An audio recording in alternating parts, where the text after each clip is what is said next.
lot of storage to pick up on your computer. I don't know how big your memory is. Well, we'll find out, I guess.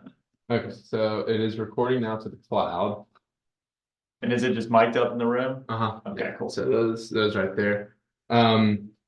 Question, do you think, yeah, I guess I probably should have the PowerPoint on there. Yeah, I'll record the screen. I'll share screen. Yeah, I'll do that and I'll open up command.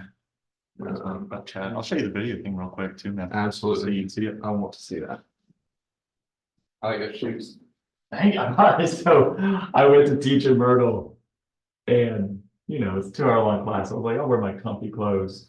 And I left my shoes there. So I I told was the gonna class, say they look pretty new. they're bought yesterday. I taught my class in Myrtle in slides. I just had Hey, what no better place to teach I had a teaching slides though. different color Thrasher flame socks on in slides. I was like, guys, I promise I dress nicer than this normally. Oh yeah, Terrence uses it. How you doing this morning, Kaisha? Doing yourself. I'm doing fantastic now that I get to see you. Hey. And it's nice and sunny out now. It is a beautiful day today. Yes. We should pivot and just have this class outside. That would be nice. Yeah. Yeah. We just move everything Yeah. outside. I like The to birds. preach, like an old timey preacher trying to connect with children, just.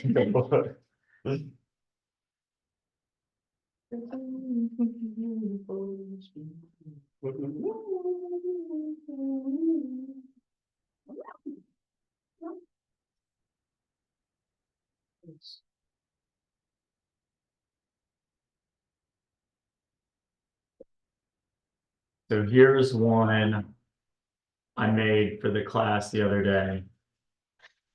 And so all I did was type in, help me create a TikTok video about things first-time home buyers should know for a real estate agent's page. And Video GPT came back and said, all right, here's the questions I have.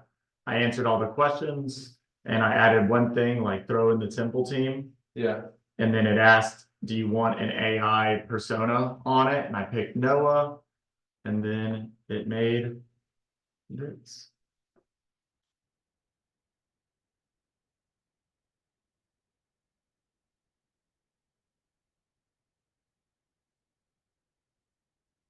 No sound. Should have some. That's crazy that it pulled up an entire video editor too. So they partnered with this company called Beat.io. And so it brings it right into the editor for you and you can play around with it. Oh, it's got one spot. And it's got lo-fi hip hop too. Love Right. that. I think that's, oh yeah, we deleted the guy from it. I was wondering, I was like, oh yeah, we were playing around with it. I don't know what it's gonna do since we were messing with it. Yeah, I imagine it has like, so like before you all playing around with it, I can imagine that it had like 3 things to know. Did it have like a Yeah. voice behind it? And Yeah, everything? it's AI voice. So can you put your own voice into it? Other software, but then you're like, Why use at that AI? point, just record yourself. Everybody always asks that, like, can I do my voice? I was like, well, then just record yourself Yeah. doing it. This is to be quick and easy. See this one.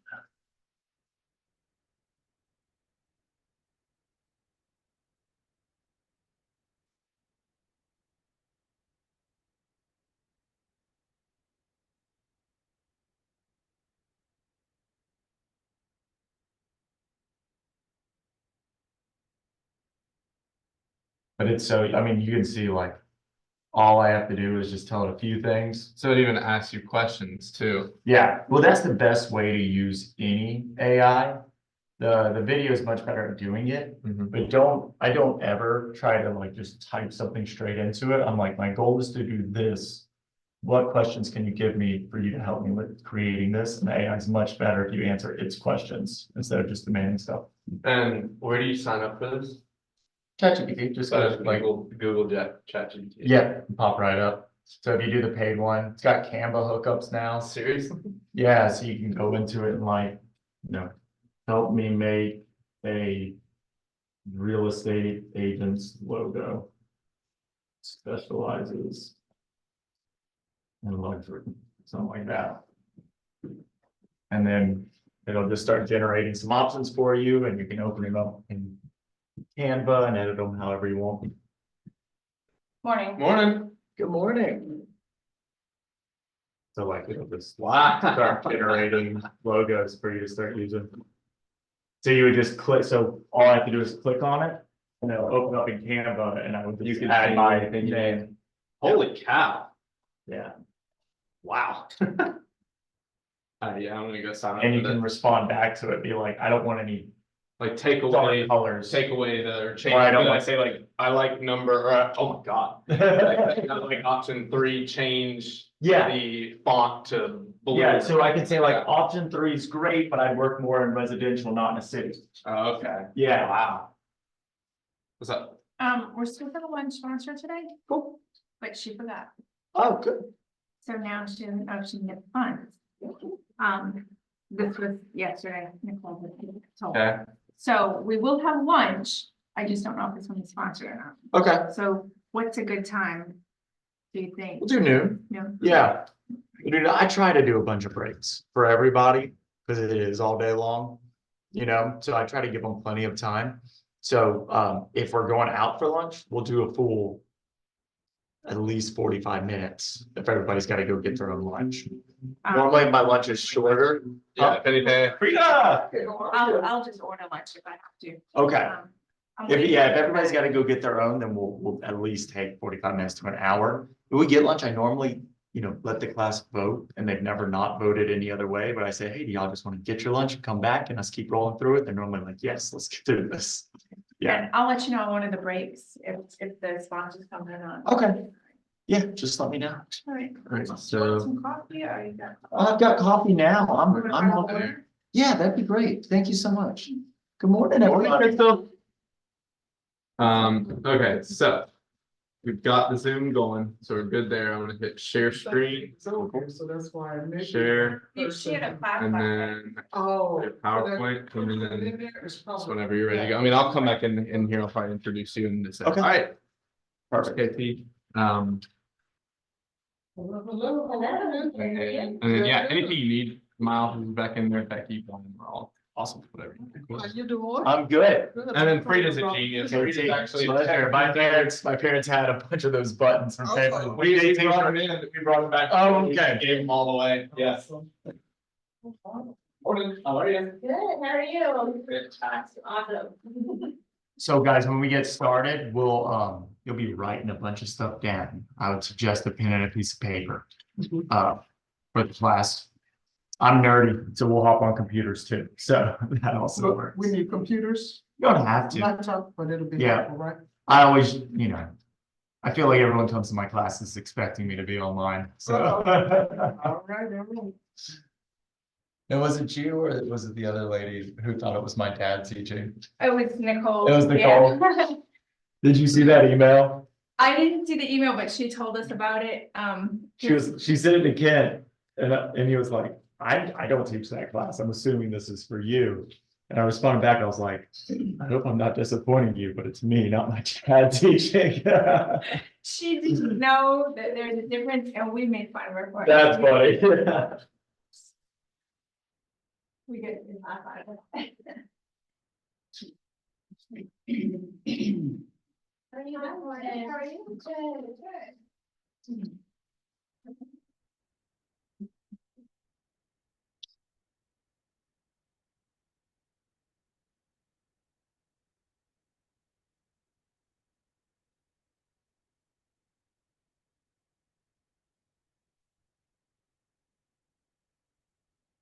License taking me right, I'm like, good.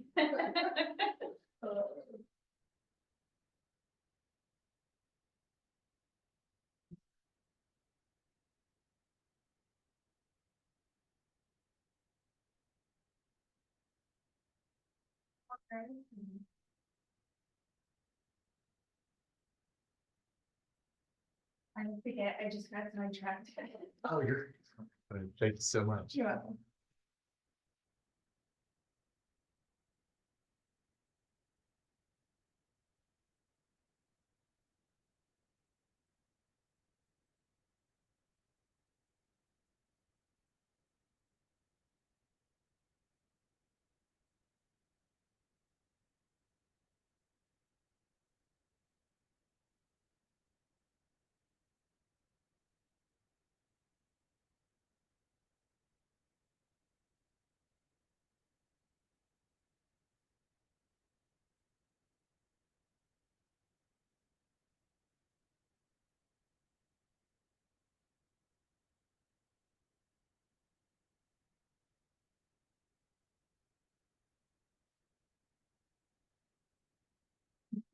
Yeah. Yeah.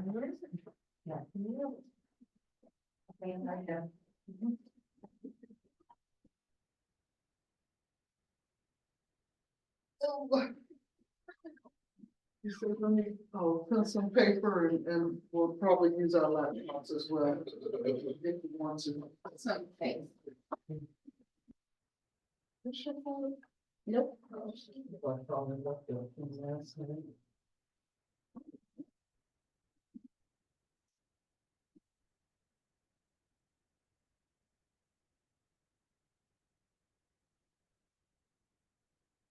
There's one right there, on that side. That's, I forgot to charge my computer last night. When that happens, like that way, my phone, I couldn't get it. Woke up this morning and saw it wasn't plugged in, it's like, Oh, oh, no. no. That's the worst. And hopefully it charges in the car. I charged during the shower.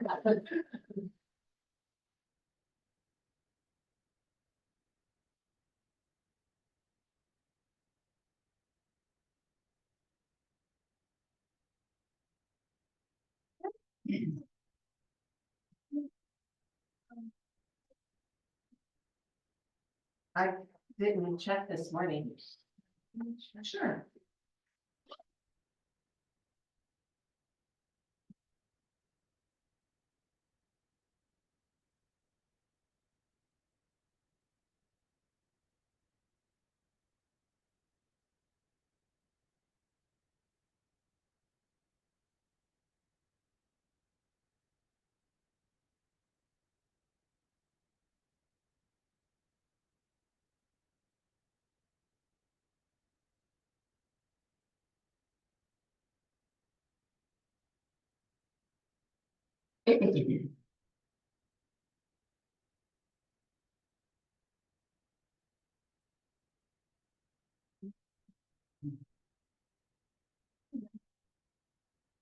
I think it was a package.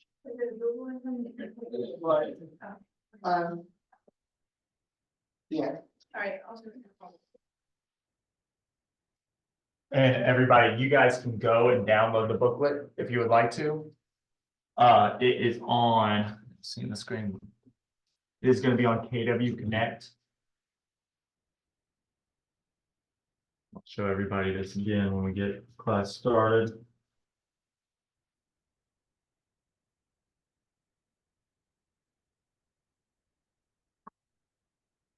If you go to KW Connect, you'll log in with your command username and password, and you'll go down to training. You'll go to I can barely see that. Instructor-led training. And at the very, very bottom, it's alphabetized. So we're at the last one. You go to win with sellers. Materials. It'll be right there. You can find all the different things that we have to offer in there. The main one you're looking for is the student booklet. Let me see.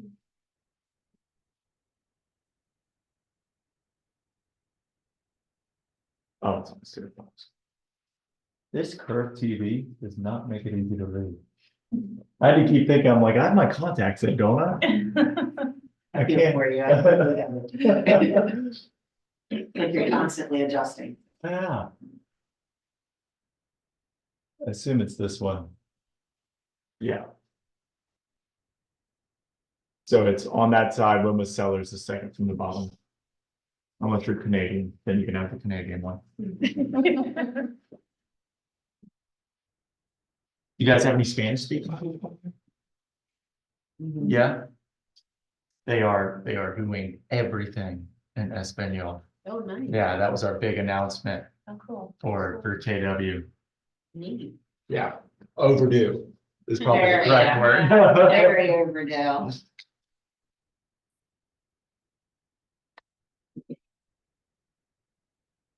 So how long have we been in real estate? What's the class looking like so far?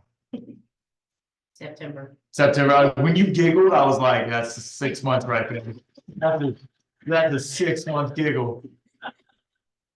What about you? 8 years. 8 years, okay.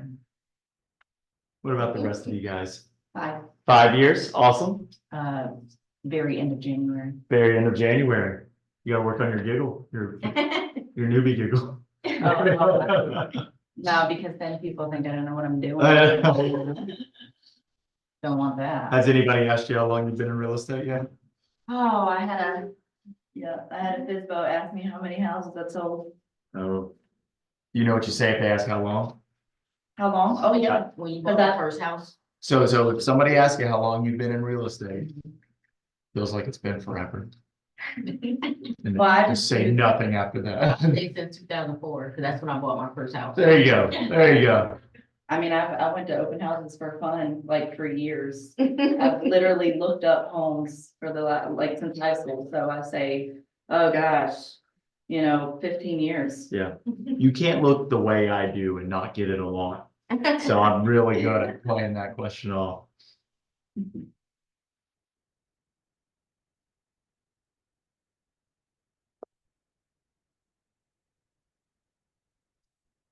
Is everybody able to find that booklet in there? Does anybody need help keeping? Your calendar invite right now. Oh, perfect. That's a great idea.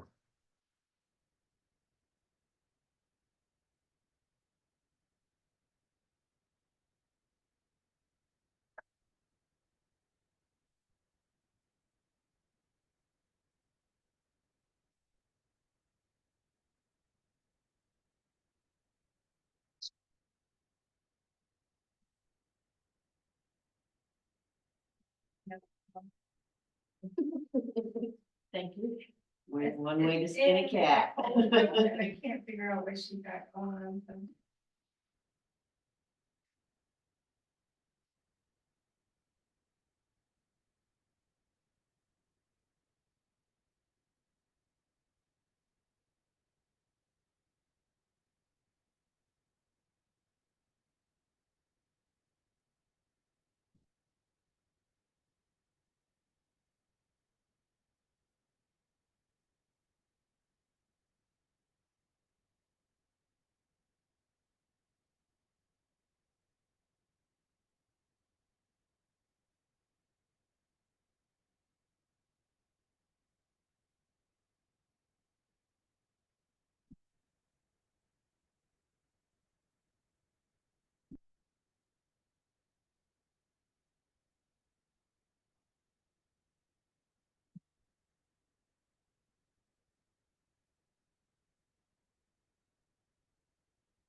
All right, y'all should have it in your email.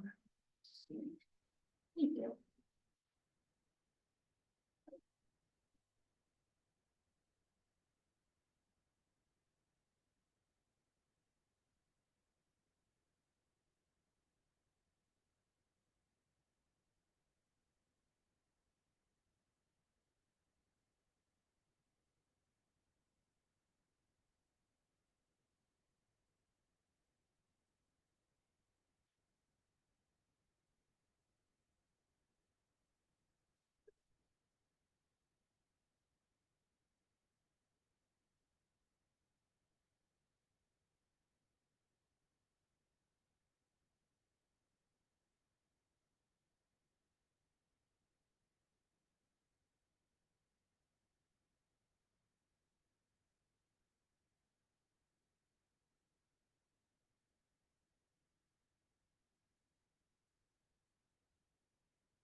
Are you looking for me?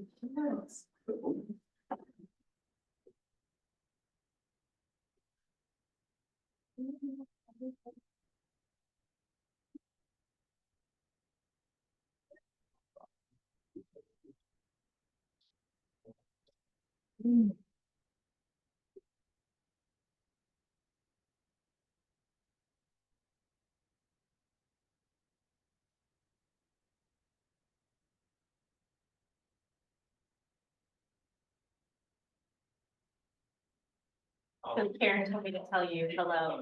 I was waiting What's for Karen? you. Sheffield. Oh, yeah? Yeah, she's my ride or die. How long have you known Karen? About 5 years. Yeah, she's sick of me.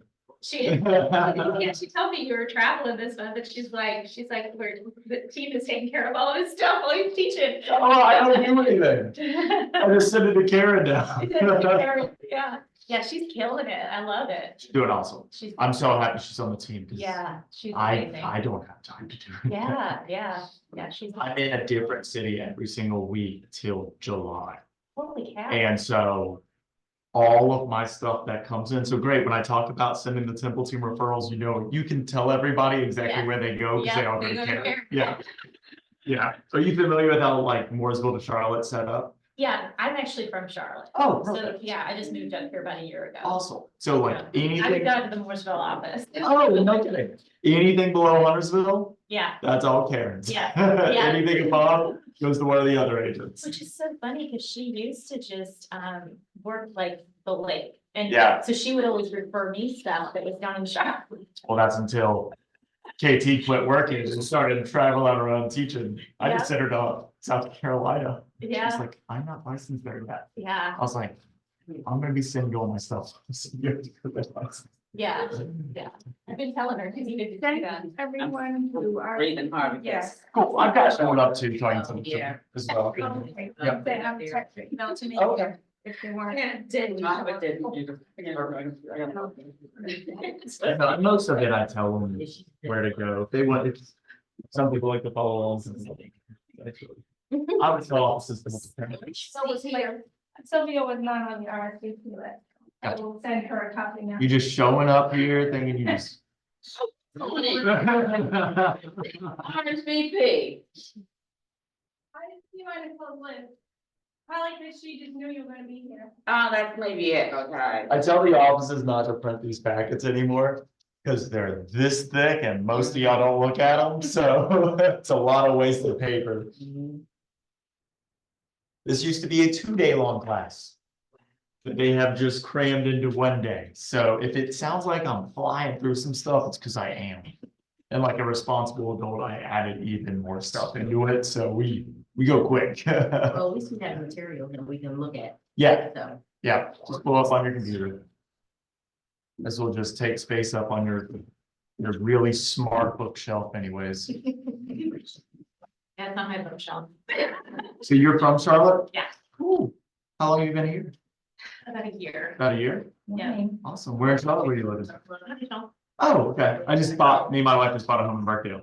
Oh, okay. Yeah, yeah, we got a little townhome, Like like right behind Victoria's Secret there. Oh, nice. That's That's fun. such a nice area. We got married, went on our honeymoon. Thanks for friends on Facebook. Yeah, we got back from the honeymoon. Yeah. Bought a house. Bought a house. Yeah. Everyone's like, you lose all your money when you get married. Yeah. I thought that was over time. I didn't know it was immediate. When you get married, you're After a broke. while. Yeah, okay. Sit down with it. Yeah, yeah. Slow down, because I ran out of money. Why slow down?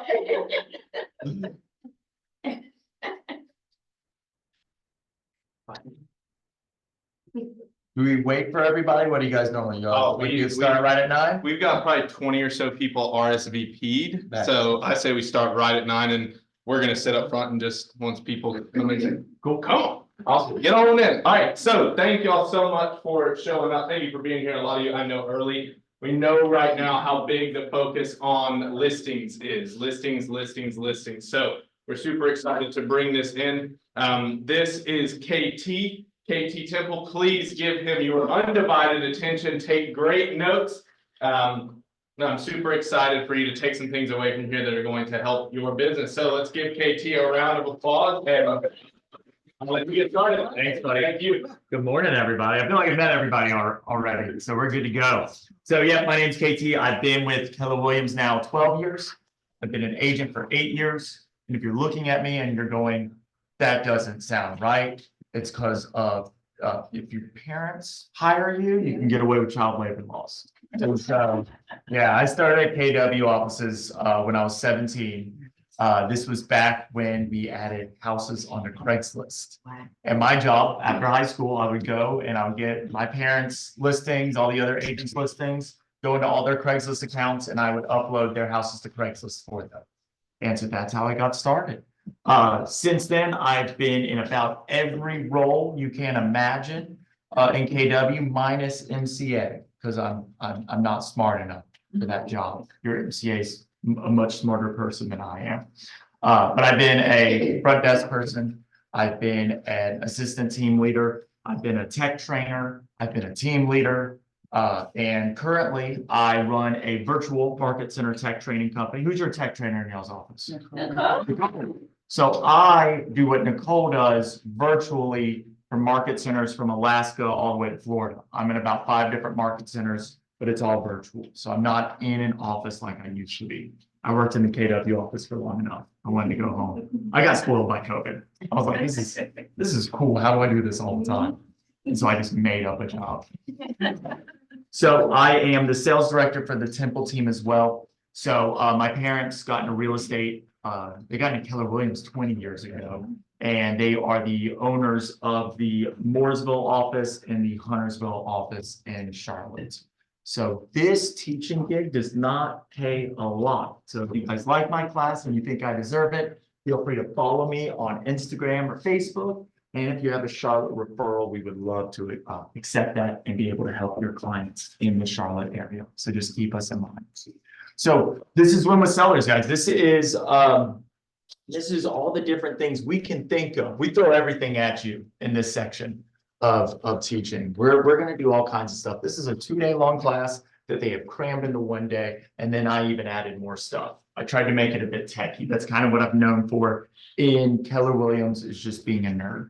So I tried to add some good tech stuff. How techy are we in here? Who give themselves like a 5 out of 10 at least on a computer? Cool. Awesome. All right. That's better than most offices. That's better than most offices. Sometimes I get to an office and they're like, oh my God, please be nice to us. So we're going to do some fun stuff on the computer too. You'll probably want a pen and a piece of paper for this. We're going to do a lot of writing down and things like that. You can also, if you're just getting in here, they added the class booklet onto the calendar invite. You can go there, get that booklet and follow along if you would like to. One of the things I am worst at is keeping up with the PowerPoint. So remind me, because I will forget. You can also ask me where we are in the booklet. I'm also very bad at that. So just keep that in mind. That's totally fine to go. KT, you're behind on the PowerPoint, and what page are you talking about? Probably the worst 2 things I'm at teaching. Most classes I teach, I write myself, and I don't do a big old booklet. I teach a lot of the tech classes, and I go and I look up the tech stuff. For example, in this class, they talk about who's been with KW longer than 5 years. You remember eEdge? It still has instructions for eEdge in here. So most of the time I have to rewrite a lot of my material. So I'm not used to using a booklet or a PowerPoint. I'm used to just talking up here for a while and playing on a browser. So forgive me for that, and y'all just help me out. We'll do lunch or at noon. I try to give you guys a lot of breaks too, because I know this is all day. I'm going to try to get you out of here before 4 o'clock is my goal. Does anybody have any questions, anything before we get rolling? Yes, ma'am. I just wanted to say, so I didn't look rude, Yeah. but at 3 o'clock I got it. That's fine. That's fine. Yeah, if you got emails and stuff, if you got phone calls, just step out. You know, don't be in here typing, doing your work. If you gotta go work. That's fine. If you gotta take a phone call, just head on out. You're not gonna bother me at all. I just want to make sure everybody's in here. We don't have to listen to keyboard typing the whole time. Cool. All good? Ready to roll? Sweet, guys. So we're gonna start with your mindsets. Most important thing here. This is a tough business, guys. It's hard on a lot of people. Mental health is very challenging for a lot of agents. A lot of you guys feel very isolated. It's unfortunate that the ones who don't feel isolated are probably in this class right now. You know, I normally find that the people who are mentally healthy are actually showing up. The people who aren't mentally healthy, I don't ever get to see. I don't ever get to touch them. And that's why they feel so isolated. So encourage your fellow agents to come into these things. It really does help being around people. Like I said, I work from home all day now. I get my energy from the one day a week I get to be in an office. This week, I'm really happy. I'm in 2 offices within 1 week. So I just got to teach in Myrtle Beach right before this. So this is the most energetic I've been in a while, getting to see everybody. And I just got back from family reunion. Anybody go to family reunion? No? All right. Whose goal is it to go next year? To be everybody's. You know how much business you get at family reunion, just networking. Kids in Vegas, go have fun. It's a good time.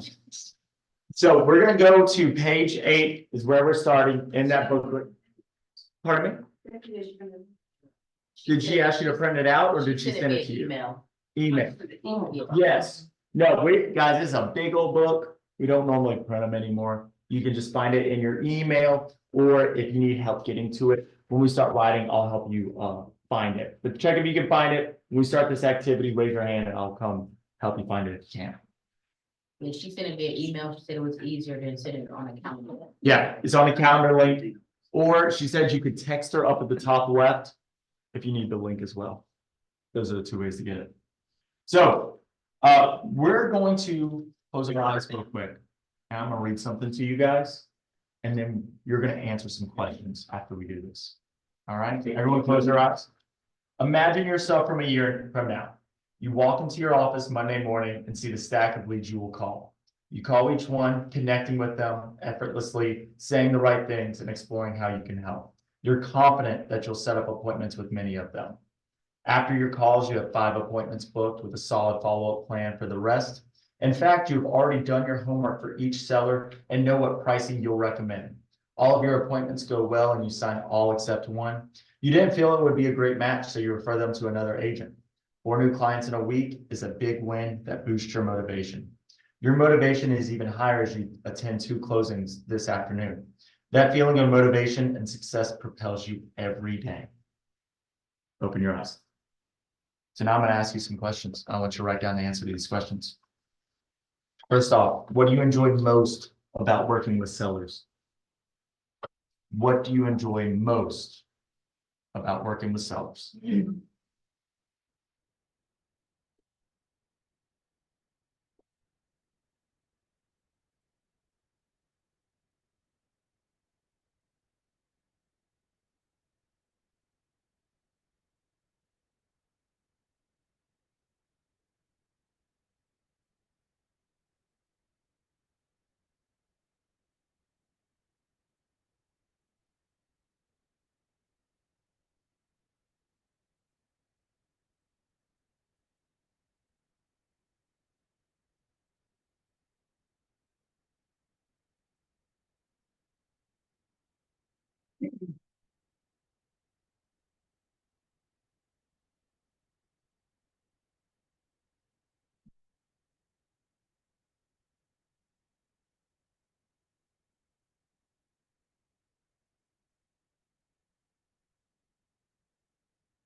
Question number 2.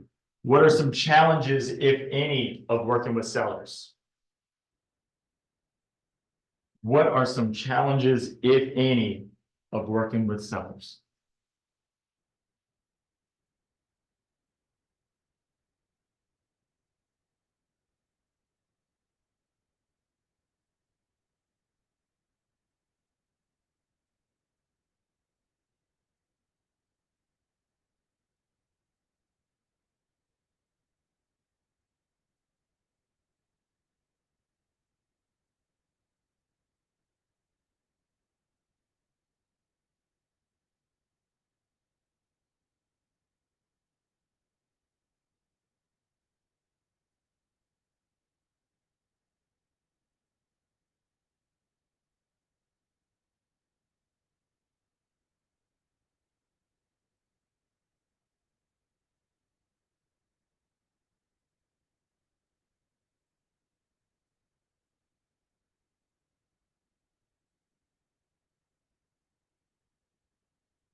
Question number 3.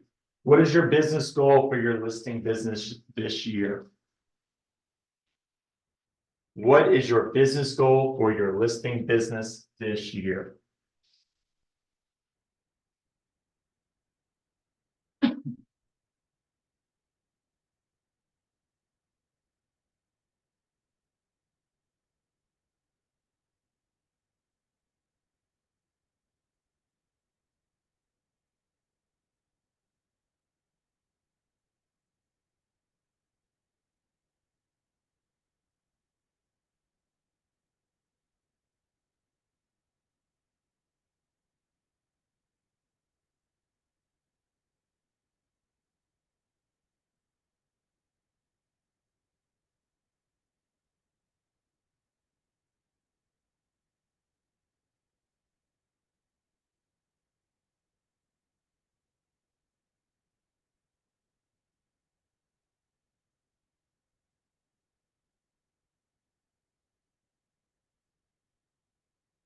Question number 4.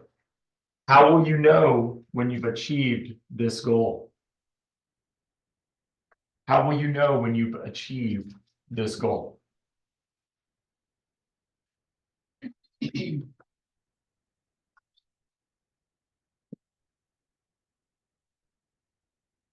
while you guys are finished writing, anybody want to share what they got for number 1? And that question was, what do you enjoy most about working with sellers? Less time, easy marketing and more money. Easy marketing? Your marketing wizard? Well, marketing, no, not so much that, but just. It makes your marketing easier for you to do your job. Couldn't agree more. Awesome. Anything else? Most of the time, they already have a plan, there's motivation there, and all you have to do is help them to. Right now, if they're selling, they obviously have motivation. No one's selling right now just to move, are they? They're not gonna give up that 3% interest rate just for fun. And it's less running around. Oh, yeah. It's a whole lot less. I like a lot, right? It's normally 1 appointment if you do it right. Great. Anything else? Why you enjoy working with sellers? I understand. I enjoy working with sellers because once you go under contract at minimum number of days, you can sense that they're very happy with you. And you kind of like feel self accomplished. Awesome. In doing that, helping them reach their real estate goal. Great. Especially right now, right? Again, nobody's moving for fun anymore. That's over. For the next few years, probably. Every seller you work with, they're doing it because they have to. Right? And you had something to say? Something? Well, I was gonna say, understanding their need and helping them through the process. But like I said, there's many reasons why people need to move now versus before, oh, I can make a whole lot more money by selling. And because the interest rates are so low. I'm curious, what's the reason we're here? Why are you in real estate? No, you are here for profit. To be totally clear, and you make the most amount of profit by helping the most amount of people. Am I correct? Is that fair to say? Yeah. So I'm surprised I haven't heard anybody say sellers are the most profitable portion of your business. For every seller you get, how many buyers should you get? By the way, if you're new, you might not know this. This is a fun thing because you've been spoiled by the real estate market in the past 3 years. This is a normal real estate market that we're in. A lot of new people don't know that, which is fine. I got in at a good time too. I started selling in 2014. And so it was a good time and we rode it pretty hard. But real estate for listings, you're supposed to get 2 buyers for every listing you get. It is the most profitable thing you can do in a real estate business is to get sellers. So I would argue maybe the most important, best part about sellers is that it gets you more business afterwards, right?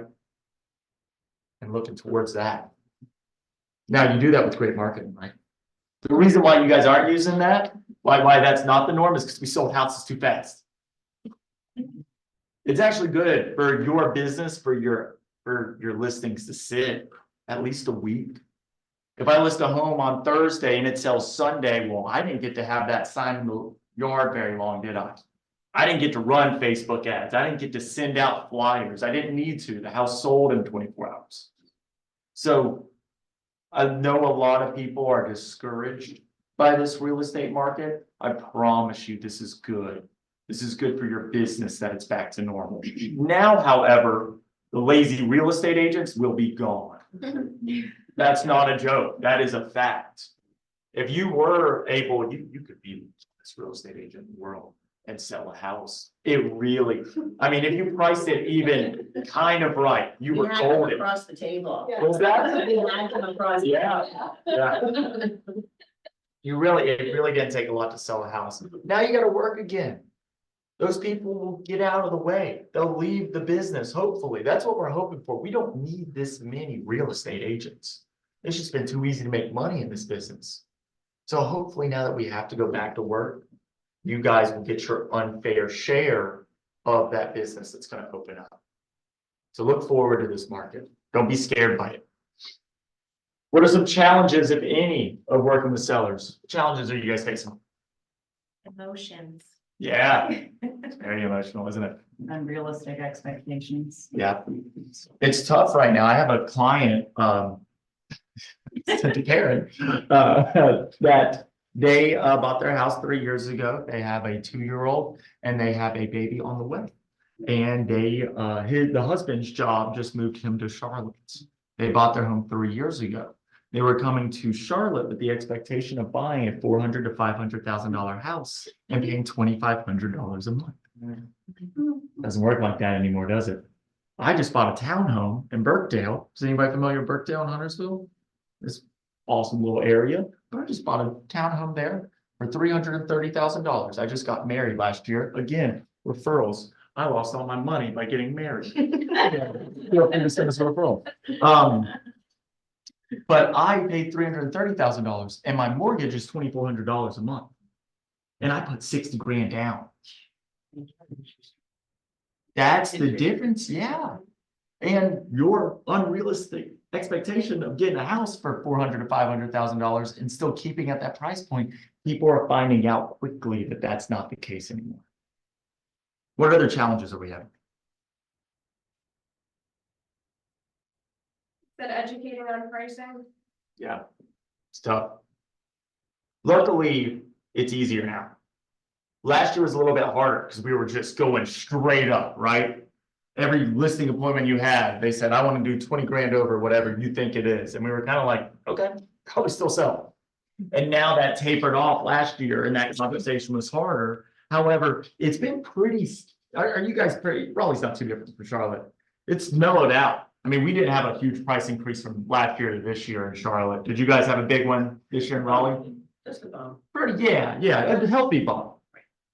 So it's the conversation's easier. At least it's getting easier for me, what I'm experiencing. Great. Anything else? Helping them realize that just because it's a seller's market, they still have to do work on the front side if they want to get top dollar. Exactly. Like it's not an open market for you to do nothing. You get what you give. Yeah. Yeah, you guys, in Charlotte and Raleigh, again, they're very similar. I'm gonna keep assuming that they're similar. So if I say something and I'm incorrect, let me know. I was a team leader at Apex. So I was just in Myrtle Beach. I don't know anything about the coastal market, nothing. So I know a little bit about y'all's area. But you guys you're building houses, but you're still low on inventory, aren't you? Yeah. So, they can get away with it sometimes, but they're not gonna get top dollar. Top dollar, you're not. Yeah. It's still that you gotta win the beauty contest as well. Exactly. Yeah, what are the two most important things in listing a house? Two things. When we take out location, can't change that. What are the two things that you do as an agent? Price is one of them. Condition, well, pictures. When we list the house, right? And it's based off condition, but pretty pictures and a good price will get a house sold every single time, right? Who's got a good photographer? If you don't, You need to go talk to those two ladies. Go get a number. Do your photographers do drone? Yes. Perfect. You guys have the same photographer? Yeah. They're exceptional. And they will be there in a heartbeat. Get a good Yeah. photographer, guys, and if you don't have one, get one. Not just for your listings, but for your business. There's so much marketing effort that you should do and you need a good photographer. Those little things are so important, getting photos out there. I would suggest something we did on the Temple team. I'll show you guys. We'll go, by the way, I'm gonna bounce all over the place. If I get sidetracked, I will, just a heads up. We're gonna have fun here today. Okay, that's gonna be confusing. Where did my mouse go? Is my mouse behind me and I don't see it? I don't see it anywhere. Oh, I found Something it. is new. I found it. Okay. I'm better off just doing this.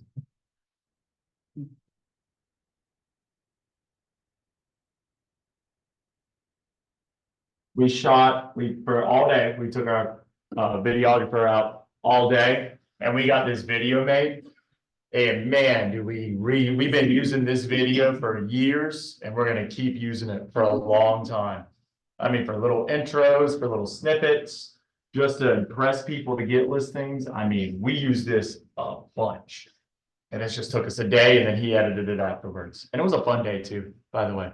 Fun day. It wasn't cheap, but we've gotten our money's worth out of this. So you're looking for inspiration. I'll probably come back to our website quite a bit to show you guys stuff we do. Because do your listing appointments look you up on your website? Yeah, they're going to. You will get a free website with Keller Williams. I wouldn't do anything to that website. Do not put any time, do not put any money into that website. You do not own that website. That is a Keller Williams website. If you leave KW, what happens to that website? Stays with them. If KW just says, hey, we don't do websites anymore, what happens to that website? It's gone. You're a small business at the end of the day. You should own your own website. Now, take the free one, run with the free one until you want to do something like this. This is a whole thing. This is a pain in the butt. Run with that KW website. Just don't put any time into it. It's out of the box, ready for you to go. There's nothing you need to do to it. Does that make sense to everybody? Awesome. All right. Any other challenges? Wonderful. What is your business goal for your listing business this year? Who's got a goal for this year? Wonderful. One a month. That's a very healthy business.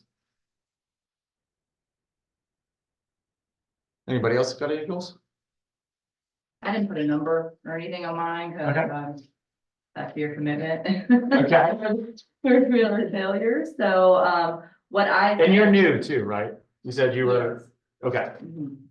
But, for me, I mean, my biggest goal, because I think this is going to kind of open up the floodgate for me, is just building that confidence in myself. I mean, I know that I can be good at what I'm doing. It's just that sickening feeling when you've got the phone and you've got the number and then it's just the call. Yeah. It's that fear of, what if I say the wrong thing? What if I stutter? What if I don't look like I know what I'm talking about? It's your ego, Yes, right? That's getting in your own way. That's it. I got that in front of my desk. I have your ego is your enemy. Just sitting in front of my desk. Because they don't know that. right. They got no clue how long you've been in business. And who said they've been in business more than 5 years? Okay, that first deal, you knew nothing, didn't you? I had no business selling a house. I was 21 when I did my first deal. There was no reason someone should have bought a house for me, but they did, and that's when I learned all the stuff. There's no amount of classes you can come in here. You could come do these classes every single day. You will never be ready. I can guarantee that. And by the way, I'm doing deals to this day. I'm still learning stuff every single time. You are never ready. You are always going to learn something. So just get out of your own way. You know, it's a losing battle trying to get ready for your first listing appointment. Anybody else have any other goals? So based off your goal, how do you know when you've achieved it? If you don't have a number, it's hard. I would say for you, if you have you gotten your first listing yet? So you've achieved it when you get your first one, right? That's good. And then you've achieved again once you sell it. I mean, I felt like, so I've kind of gone after a lot of like FISBOs, but when I say gone after, so I've only made 2 calls, to be Okay. honest, because it was really hard for me to get to that call. Yeah, So I finally did it, and I think the first FISBO that I dealt with was probably the most like my personality, where he questioned everything. So I was ready for that in that sense. But it made me think like, wow, is this what it's like when people are talking to me? Because I've always got an objection for everything. for FISBOs, yes. Yeah, but see, that's why I wanted to go after that market, because I am like that. Yeah. And so it didn't, not yet, because I just had it this past Sunday. And then I called another FISBO yesterday and within minutes got a listing appointment, like. And I felt it in me, like, wow. So I went ahead and called another one. Like, I didn't hesitate at that point. Yeah. Now, they had just listed with another agent, but that was my fault because I saw that listing probably 6 days ago. Well, And was too scared to call. that first phone call is always gonna be your hardest phone call. But once you do the first one, man, the second one's really easy. That third one's really easy. Fourth one, you're not even thinking about it anymore. You just gotta do that first phone call and get started. What's another way you know you've achieved this year? Track your numbers. Yeah. Pretty easy, right? No one does it. It's pretty easy. No one does it. It's not too hard. Yeah, we're gonna do a lot of number tracking today. Figure out how you track your leads, how you track your conversions. We're gonna go into opportunities in command. I'm gonna teach you guys how to use your sales pipeline. It'll be quick, but you'll actually have an idea of where to get started with that. You've never seen that. So who knows who Gary Keller is? Raise your hand if you don't know who Gary Keller is. We good? Do I have to do a full explanation on who he is? He's our billionaire business daddy. He made all of Keller Williams. So he's gonna do quotes and things like this throughout this class. And I'll let you know when they're happening. So words of wisdom, when you interview the very top people and ask them what their biggest challenge is, invariably they will tell you it is mindset. Keeping it strong, focused, and positive amid the many challenges they encounter every day on their way to the top and staying there. The vast majority say this is their top issue, not leads, but mindset. Comes down to making that first phone call, right? That's all mindset, stopping you there. Agents who succeed at a high level with sellers are persistent, dedicated, and consistent in their business. They have worked with enough sellers to be able to anticipate and handle almost every type of scenario with ease. According to our research, top listing agents commonly excel in the following areas. They prioritize and manage leads, know their sellers, are decision facilitators. What is it? Garbage truck. Master scripts, hire a coach for accountability, know their numbers, use time efficiently and effectively, leverage technology, embrace the 6 personal perspectives. Has anybody taken the 6P class? Does everyone know what I'm talking about? If you haven't, we don't do it as much anymore. We used to do 6Ps before every single class, which was a lot, is we quit doing that. But it's a really good class. You definitely go take it. And by the way, great class to invite your vendors to. Is nothing to do with real estate. Absolutely nothing to do with real estate. You could take anybody you care to that class. It's kind of like Quantum Leap, where you can always bring any of the people you care about to some of these classes at KW. I think we forget that most industries don't do what you're doing right now, which is awesome, that we get this, but keep your people in mind, the people you care about. Figure out which classes they can come to. Never take a vendor to this class. This is a horrible class to take vendors to. If you guys come to my internet lead generation class, if they bring me here to do that ever, it's a perfect class for vendors. Anybody can use that class. So success begins with proven models. This is where I start getting bad.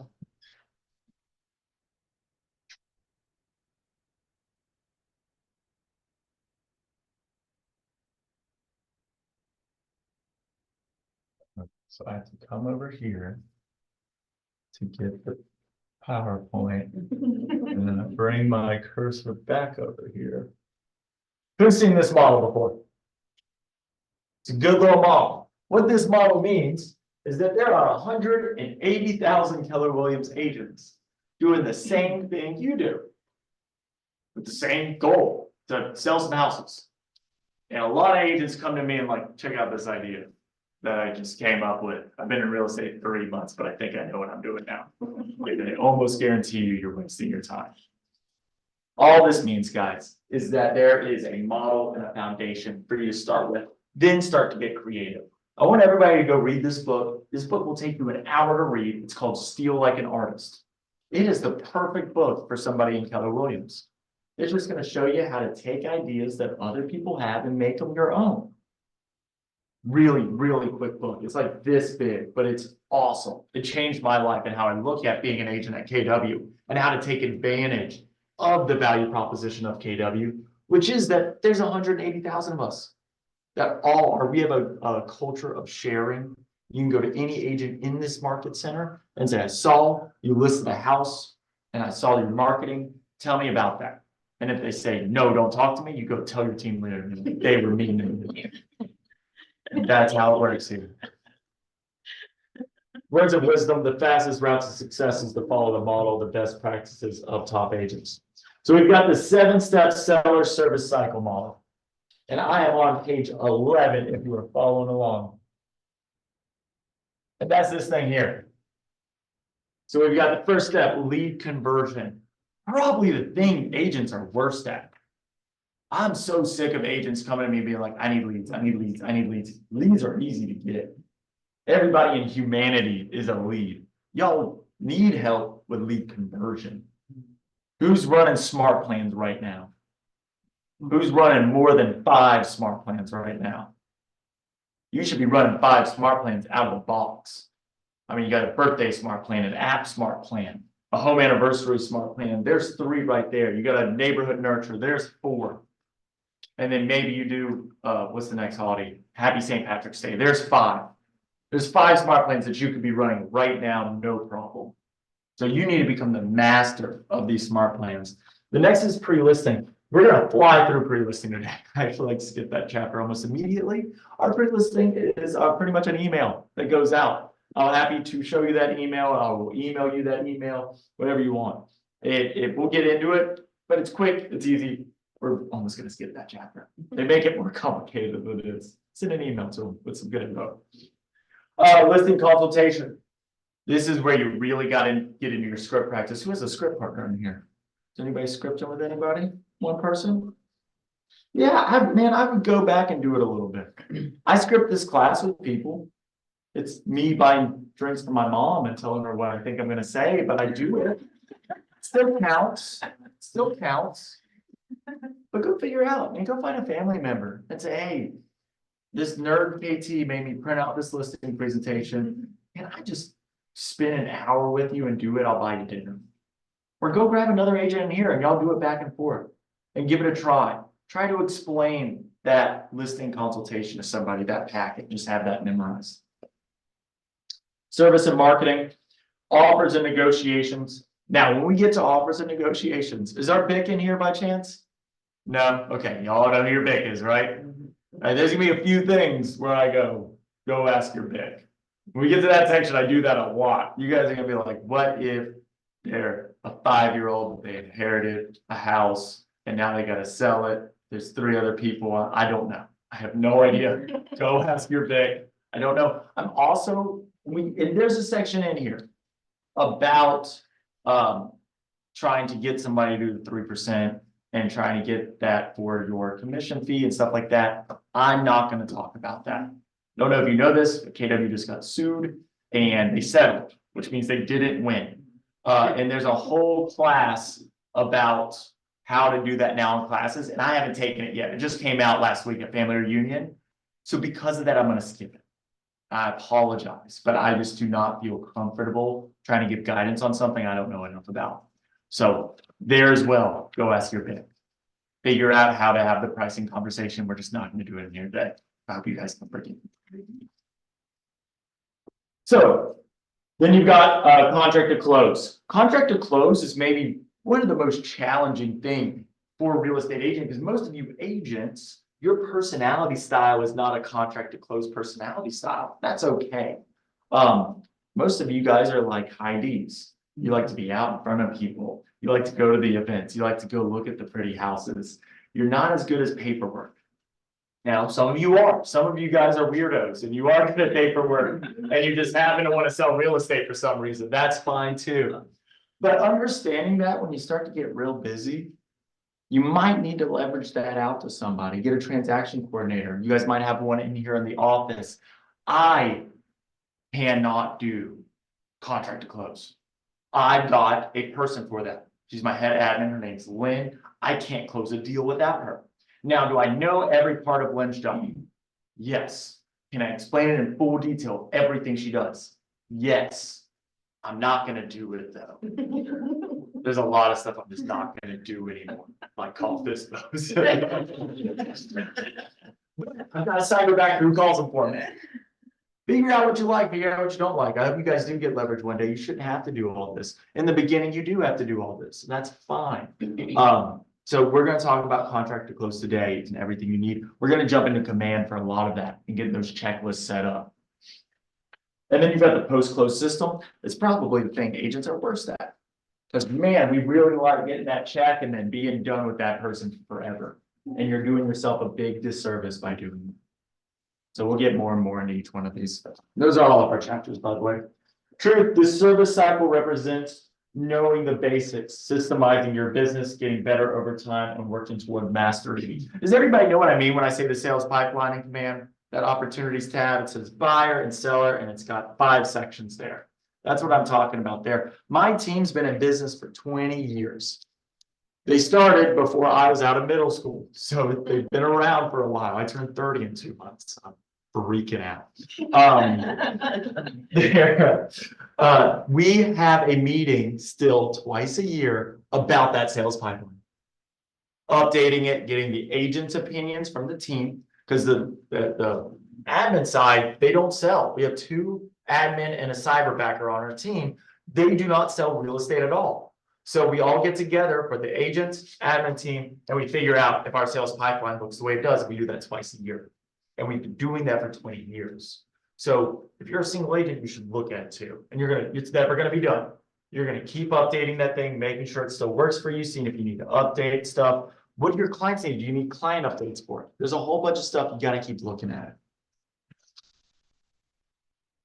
So overview of the 7-step seller system, we just did that. Now we're gonna jump over to your mindset, page 13. Page 13, if you're following around, I will list this off. You can just kind of score yourself. You're gonna score yourself out of 13. So if you're not following with me on this, you can just do a tally there on your piece of paper. So check off what you've done. Is it page 13? Yeah. Find it? Okay. What'd you say? I'm sorry. You guys finding it? You good? Yeah, we're working on it. Okay. Sorry. So I currently do the following. Time block for and lead generate 3 hours a day at a minimum. You say yes. I must know you're lying. Have a database of merit and past clients and consistently communicate with them. Have taken Ignite or Bold at least once. Practice and use scripts from Ignite or Bold. And by the way, guys, I would say it doesn't have to be Ignite or Bold. This is KW being KW. Of course, they're going to plug their own stuff. Any coaching course that was at least 3 months long, I will count, whatever that might be. And then any scripts you use. I don't care if they're from ChatGPT. If you use a script, that also counts. So keep that in mind. A lot's changed since they wrote this. Have been in business approximately 2 years or more and consistently close 16 or more seller transactions a year. Use the available KW technology and tools in my business. Have a business website that attracts and captures customers' inquiries. Actively use social media in my business. Set goals for the number of appointments and listings I need per day and per week. Am immersed in my market center. By the way, you guys all get a check here because you're here today. That counts. I know the staff, have a network of colleagues and vendors, and attend classes and events. Attend Mega Camp. By the way, that's now separated. There's 2 different ones. There's Mega Camp. for agents and mega leadership. So just if you are scheduling for that, make sure you're scheduling for mega agent camp and not mega leadership. That's mixed some people up since we started doing that. It's a mega camp, attend family reunion, participate in KW MAPS coaching. Again, I don't care if you're with MAPS, but participate in coaching, be coaching from this office, and be coaching from Tom Ferry. I don't care. Get a coach.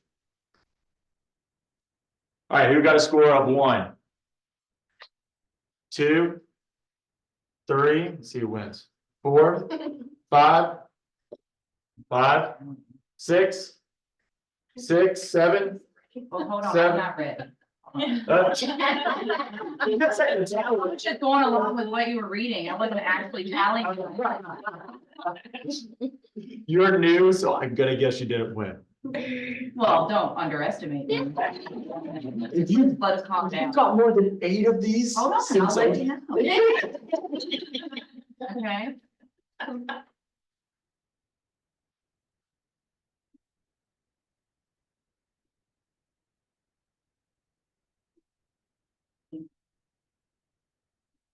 Okay, I got 7. All right, you got 8, 9, 9. You got 9? 8. 8, 9, We ran out. 8, 9, 9, 10, 11. I always do the last. I like doing this. I think you win at 9. And we get higher than 9. You win. You don't win anything because you don't. I'm proud of you. I think you got some business from it. Awesome, guys. Cool, change your actions. So, you guys are gonna answer all these questions. Think about your listing appointments. What did you do in the process to enable success? So you're writing this down. Or you're answering that question, sorry. Think about your listing appointments. What did you do in the process that enabled success?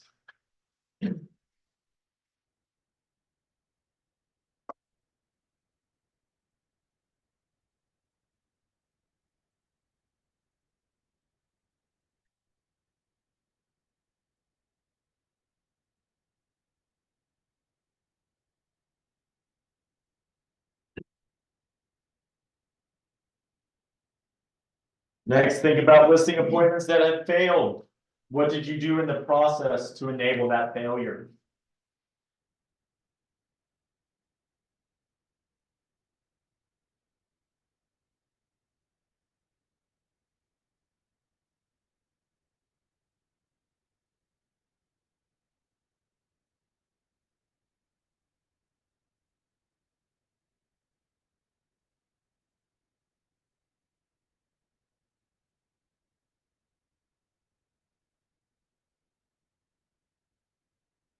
And lastly, do any limiting beliefs keep you from the goal of changing your actions? How can you redirect those beliefs?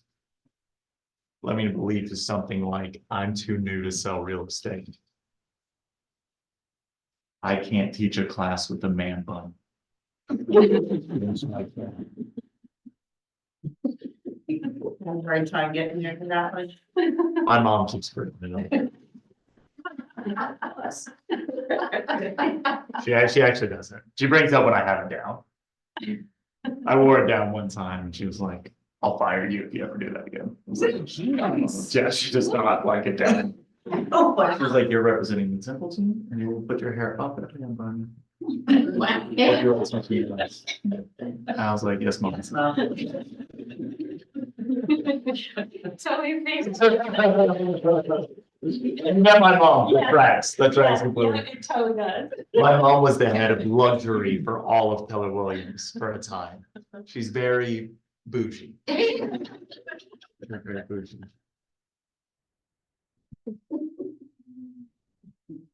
Anybody have anything they want to share from those last 3 questions? No, I want you to just think about those 3 questions. You don't have to answer, but just think how you might change some of those things. And beside anything you just wrote there, just take a second and say, right off the top of your head, I should have done this, if you can think of anything. All right, they say getting the most out of an experience. You've got 30 options here. I'm sure you've seen this in other KW classes. It's the prisoner, the vacationer, and the explorer. Just, if you don't want to be here, just pretend like you want to be here for me. Just for my ego. All right, we're gonna jump over to chapter 1, lead conversion. And guys, this is probably my specialty. This is probably what I am best at. Now, I'm known as the tech guy, and I'm still losing my.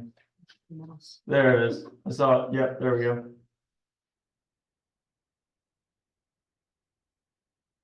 This is probably what I'm best at, guys. I'm really good at lead conversion. I was an ISA for a while. I'm really good at getting leads. I'm really good at setting up smart plans. It helps that I'm very tech savvy. I make it an effort to study anything about technology.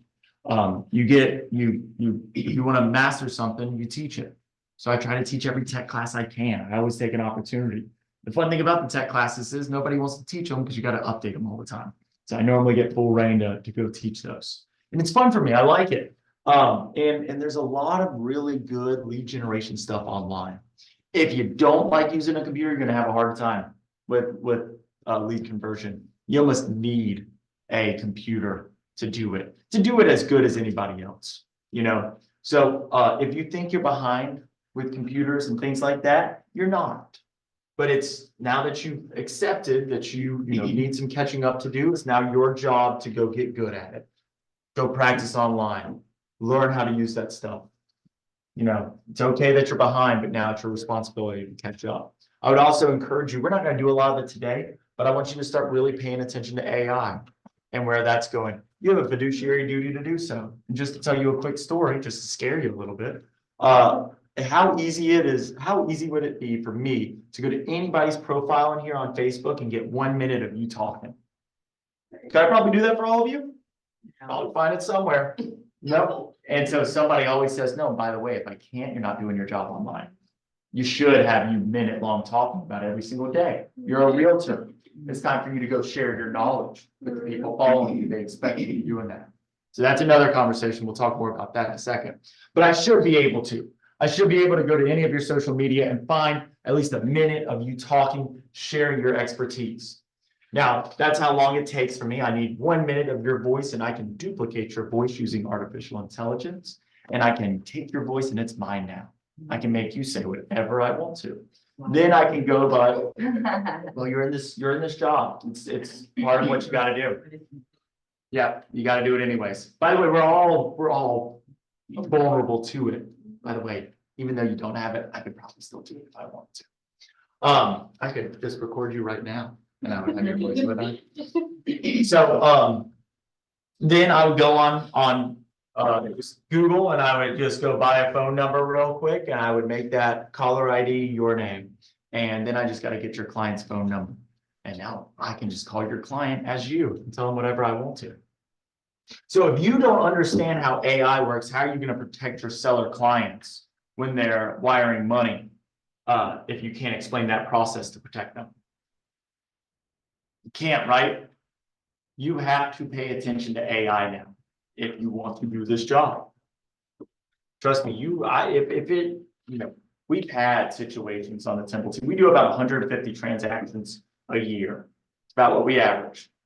We've had wire fraud happen to us. It was luckily, it was to rich people. It didn't absolutely destroy them. It was like, it was a lot of money because it was rich people, but they're fine. They're fine. There's nothing anybody can do about it. The money is gone. Now, if it was a first-time home buyer, absolutely. Absolutely. How did that happen? Huh? How did that happen? Somebody sent them an email. Oh, so. Yep, with wiring instructions, and they just listened to that email and the money's gone. Wired it to the wrong person. Money's gone. There's no getting it back. There's nothing you can do. So you need to keep up to date with all this stuff. Technology is changing really, really fast. Really fast. And so if you're not, why would I work with you if you're not even paying attention on how to keep these things? Keep that in mind. So, lead conversion. talk about knowing your numbers. Converting leads to appointments and converting appointments to listings, seller agreements are huge drivers of your economic success. They are both accomplished by a skilled presentation with a firm grasp of scripts and dialogues. So your answer to the following four questions will determine your conversion rates. So how many contacts do you start writing this down? How many contacts do you make a week? How many of those meet your definition of a lead? How many of those leads become appointments? How many appointments sign listing contracts? So who has hired their board of directors yet for their business? That's a rhetorical question. Don't look at me like I'm crazy. I know you haven't. So if you had a board of directors, this would be the conversation that you would have with them, right? You'd have that every week with them. So you need to have, until you hire a board of directors for your giant, mega, huge, nasty real estate business, you are the board of directors. And I need you to have that conversation with yourself. That should be a weekly thing. This is what we call CEO time, you know, executive time, whatever you want to call it. And that's where you just sit and think. You write down all your little stuff. Have that time with yourself, guys. Sit there and really think about, all right, here's my numbers. Do the math. How do I catch up? Where do I need to be this month or this year? For my 5-year plan to sell my business in 25 years. Whatever that conversation is, have that with yourself weekly. See how you can get on track. It'll help focus you. Even, and I urge you, have the conversation even if it's 0, 0, 0, 0. Please do. It'll remind you every week. It's amazing how quickly the weeks go by when you first get into real estate, isn't it?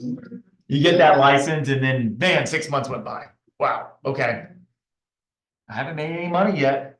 And it just happened. 6 months goes by very quickly. So get these good habits now of just doing, all right, 0, 0, 0. And look at that and say, what do I need to do to change that first number? How many contacts do you make a week? Just turn that into a 1. Then turn it into a 2. But unless you have goals, you're going to be fine with a 1 or a 2. So maybe it's 10. Your goal is 10. You have a little dash. By the way, we used to have them all around the office. We don't really do it anymore. Everyone does it in command. I like to write. Again, I'm the tech guy. There's certain things I like to write. And I would just say, just have those 4 things out, you know, have those things there. And then just say, all right, 10 contacts is my goal. And then every Friday, you write down this number. And figure out what that is. It's a good habit to get into. And so then you can say, all right, I did 7. Okay. This goal was 10 too. I got 3 here. This goal was, I'm just saying all 10. This goes 2. And go through that. Get a little whiteboard. You can go buy a whiteboard at Michael's for no money at all. And just have that conversation with yourself.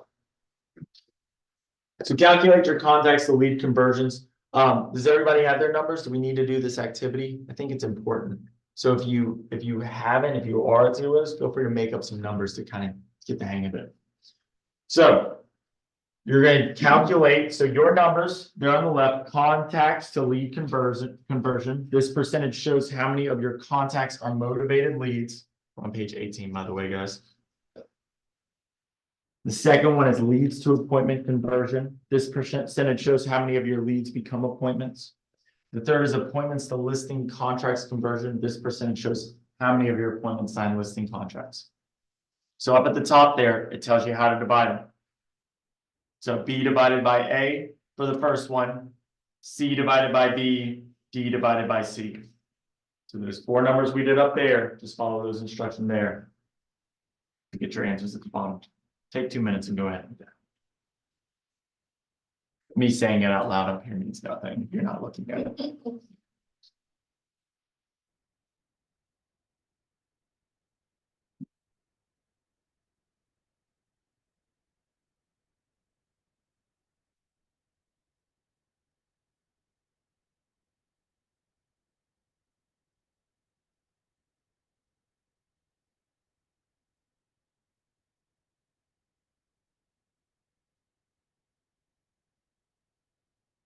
That's the worst spot for it to be squeaky.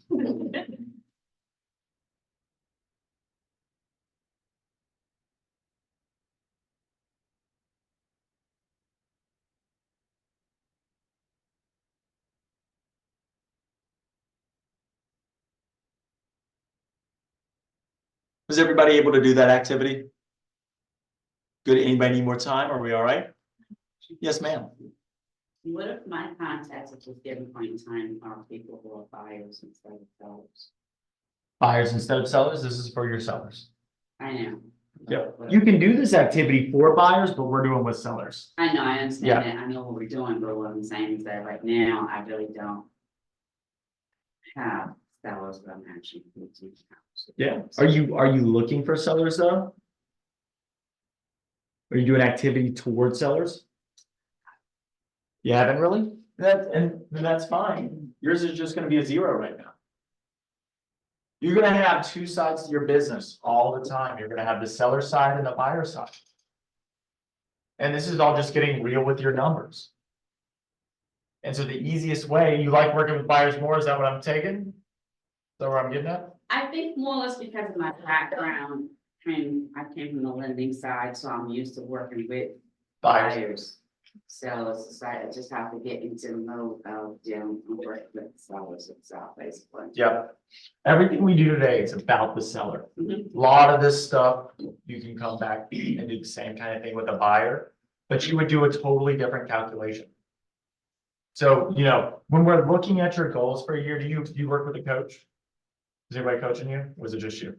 I was with those. I have a coach. I have an accountability partner. Okay, so with your accountability partner, you guys should be looking at this at least monthly. I look at this monthly with my coach. And so, you know, we have our goal. You know, for me, my goal is to make $250,000 this year. Okay? So to do that, I actually don't want to make it all in there. I've got 3 businesses I'm working on. So I say in real estate, I want to make $100,000 and I'll make the 150 in my other businesses. So for this, I want to work with 70% sellers, 30% buyers. So I want 70 grand of that to come from my sellers and 30 grand of that to come from my buyers. Now I can do the math. We'll figure out what our average price point is. So for you guys, I guess 350 to 400, somewhere around there. So I might take 2.5 from 350 or 400, and then I'll divide it by that number. Now I know how many sellers and how many buyers I need for the year. So for you, you might just say, when you're doing this, well, I want 80% buyers and 20% sellers. So I would just keep that in mind when you're doing your math of your goals. Does that make sense? Yeah. That's probably the best way for you to go about it if you're not focused on sellers. Now, if you're new guys, yours will not look like mine when you're doing this activity. You're going to end up with buyers before sellers. Almost always. And why is that? Why are you always going to end up with buyers before sellers? There's no open houses for like other people. Well, it's just cheaper. How much does it cost you to get a buyer? Not for The gas in your car. When the Temple team takes a seller, just by us saying yes, this is even assuming you're in luxury. So if your house is $1 million plus, just assume everything I'm about to say is double because everything becomes more expensive. But we spend at least $750 as soon as we take your listing.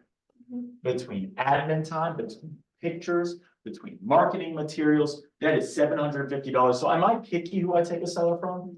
Very picky. If I get there and you're full of nonsense, you're not wanting to update your house and things like that, we're probably not right. I'm gonna refer you to an agent I don't like as much.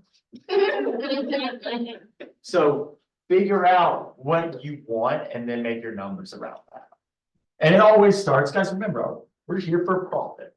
We are here for profit. We only get profit if we're good at helping people. But figure out what your number is. Who's got their yearly goal, your yearly number goal? So if you don't, just take a second, write it down. That number is really important. Everything else changes when that number, I know you're scared of commitment, I need you to commit to a number. Can you see it? I'm sitting here like, oh god. And by the way, if you're, March. if you're a new agent, it's $100,000. Cause I used to recruit a lot and I would do my recruiting appointment. And I'd be like, how much money do you wanna make this year? And I'd be like, I'd be writing $100,000 before they even said, they're like, I'd like to make $100,000. I'm like, yeah. Gotcha. So if you're brand new, that's your number. There you go.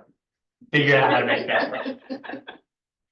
What's the average, how much does the average realtor make? 40. No, not even close. That's what Google said. It's far under poverty. Yeah, the average agent's under the poverty level. Wow. Well, there's a lot of agents that don't do anything. You know, more than agents that do stuff. So it is under poverty, guys. Being an agent is not a lucrative career. If you look at the numbers, it actually is one of the least rewarding careers you can have. So if you don't ever say to yourself, this is my goal, well, if we just look at the numbers, your goal is then just to be in poverty. Which sucks. Have that goal. It should not be below this, I would argue. And by the way, home prices keep going up, which makes this much easier. You got to sell a lot less real estate than we had to 6 years ago to get to that number. So lead conversion begins with leads, guys. Leads are not hard to get. Go to a Facebook ads class, go to a Google class, go knock on some doors, go to an event, wear a red shirt, go to Target. I don't care what you do, go get leads. It's really not rocket science. We make that part really hard when it's not. You just have to choose to be available to talk to people. That's it. Go somewhere, meet some people. Go to their market centers. Did you know you can do that? You do not have to take all your classes here. Go to Charlotte, go to a class, go to Myrtle Beach, go to Wilmington, go to a class, go meet some other agents, make some connections. Family reunion should be on your goal list. Not saying you have to go next year, but it should be one of your goals.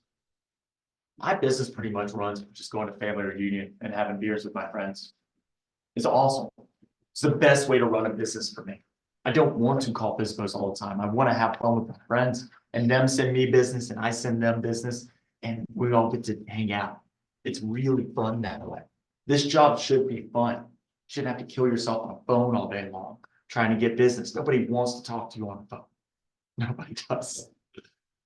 So if you start marketing yourself online, if you start making yourself available in your community, business will start coming to you. So if you're having trouble with leads, I would argue you have a problem fundamentally with activities. I don't care what activity you decide to do, but I want you to become the master of that activity. What are some of the activities you guys like to do? I like to door knock. You like to door knock? I do, surprisingly enough, yes. You a stalker? No. No. I love it. Perfect. What are you guys saying? I attend events or gatherings. Awesome. Actually, I look like something I can talk to people. Yeah. Perfect. Right. Great. Do you have a digital business card? I just share it. Here, what? I don't give my business card. Uh-huh. I ask for the number and so I can send it to them. Perfect. I would get something. If you're an events person, is anybody else an events person in here? In-person events? I would suggest you get one of these. This is called Popple. You can get the physical version. You can get bracelets of this. How this works is all I have to do is tap your phone and all of my links pop up like this. What's it called? POPL. Is that an app? It's an app and it's a product. So you can go buy the product. The app is free though. You can go buy the product. Product literally, it's a wristband. I like the wristband. I don't have it on right now. And you just tap it on somebody's phone and this is what pops up. First off, you can share your information with me if you would like to. If not, there's my Facebook, my Instagram, my phone number, my text, my website. They can save this to their phone. It'll save as a contact with all my information, or they can just click on Facebook and follow me there. Easier than blank. It's the same kind of deal. Okay, Yeah, there's a bunch of these companies, I just use Popple. gotcha.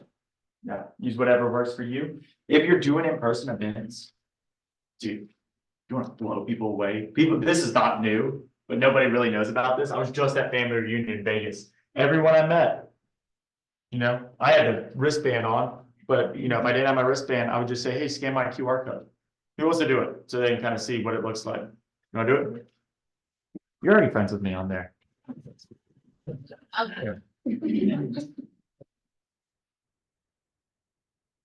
don't know, my favorite is. Just open up your camera.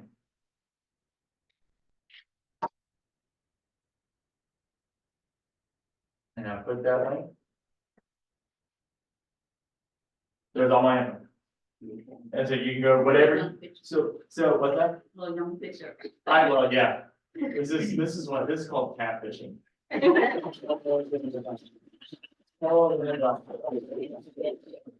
You want to?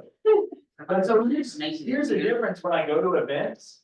Because a lot when we hand somebody a business card, you're telling somebody this is how you get in contact with me, which is not fair. There's so many different ways. When you do something like this, you say, here's all the options. You contact me however you want to. And that's what we should do as business owners, right? We should give them the option for them to follow us on something they actually use. Not everybody, especially younger people, they don't use Facebook. A lot of them are on Instagram. So they're not even on Instagram anymore, they're on TikTok. So you've got to be available everywhere that your clientele might be.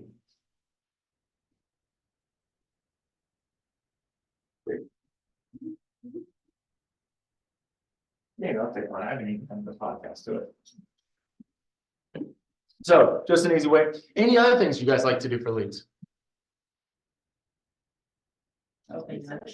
Open houses?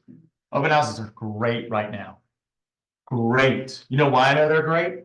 Because we track the numbers of open houses of people attending them at a nationwide level. And guess what? It's gone up like 18%.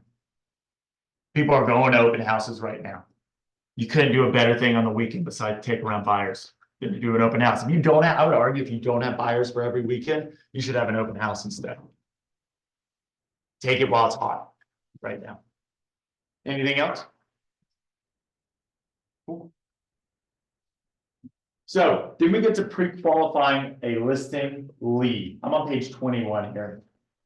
It says here, if I'm doing 200 to 300 deals a year, I can't follow a lead for 14 days.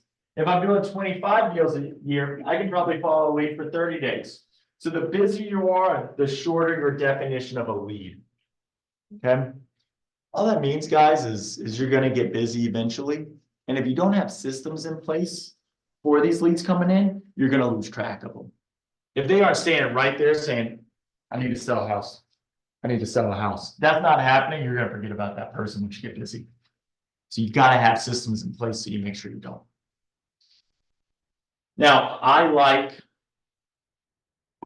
jump into commands.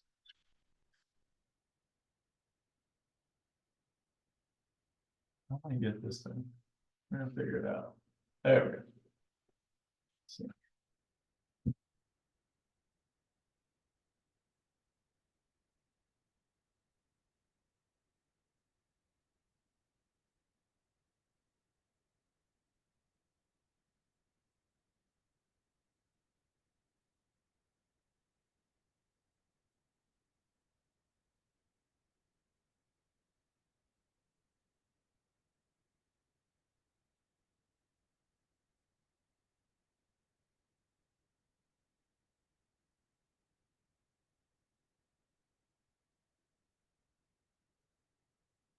So what I'm tracking about is somebody's given me the inclination that they are going to buy or sell with me.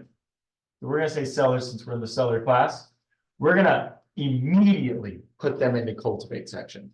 So I'm in your sales pipeline of command. Now you've got these 3 buckets here. I do not like how they have worded these buckets. And my suggestion would be to get really clear on what these buckets mean.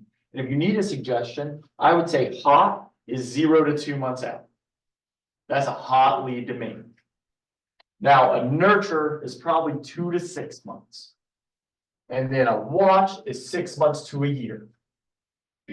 Now, you can even add another bucket, and by the way, if you didn't know you could do that or change the name of these, all you do is go to stages and checklists up here in the top right. And you can edit and change these. I can even add another one, and I might just do a year plus. If somebody says, hey, man, I'm moving, we're gonna be moving next year. I still want to put that somewhere. That still needs to be on my pipeline. So I would argue a year plus bucket might be helpful as well. So what page in the booklet or on the command? Command. So to get to where I am right now, you go to opportunities, you go to cultivate, and then the top right, stages and checklists. And that's where you can edit all those. And this works for every section of command. So like if I want to edit the appointment section on the pipeline, I would just click appointment, stages and checklists, and now I can edit the appointment section here. And we'll be coming back here during breaks. If you have more trouble, I'm happy to help you guys.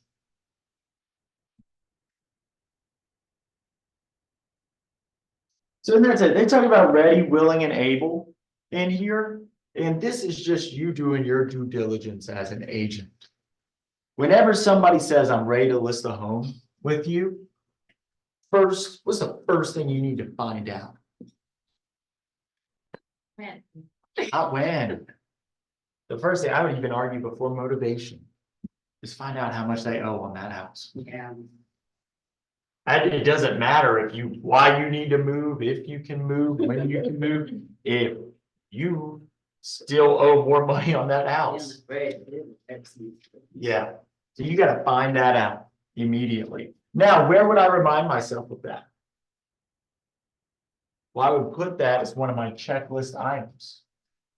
So in opportunities in this cultivate section, probably in all 4 of them, in the stages and checklists, I'll probably add a checklist item that says, find out how much they owe on that mortgage. So that's how you start using this checklist.